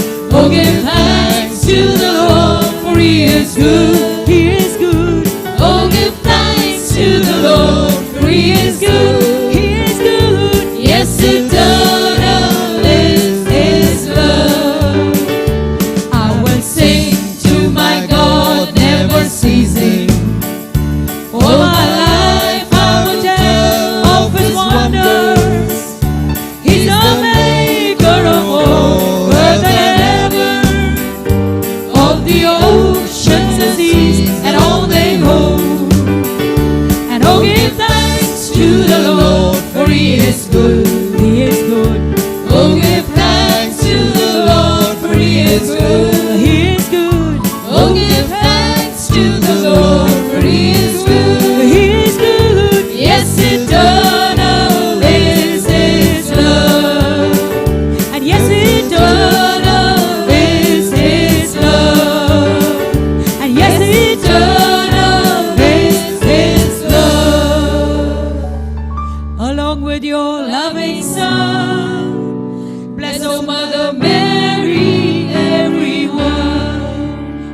sign of the cross, deliver us, Lord, from all our enemies. In the name of the Father, and of the Son, and of the Holy Spirit. Amen. Praise the Lord. Praise the Lord. Please sit down for a second.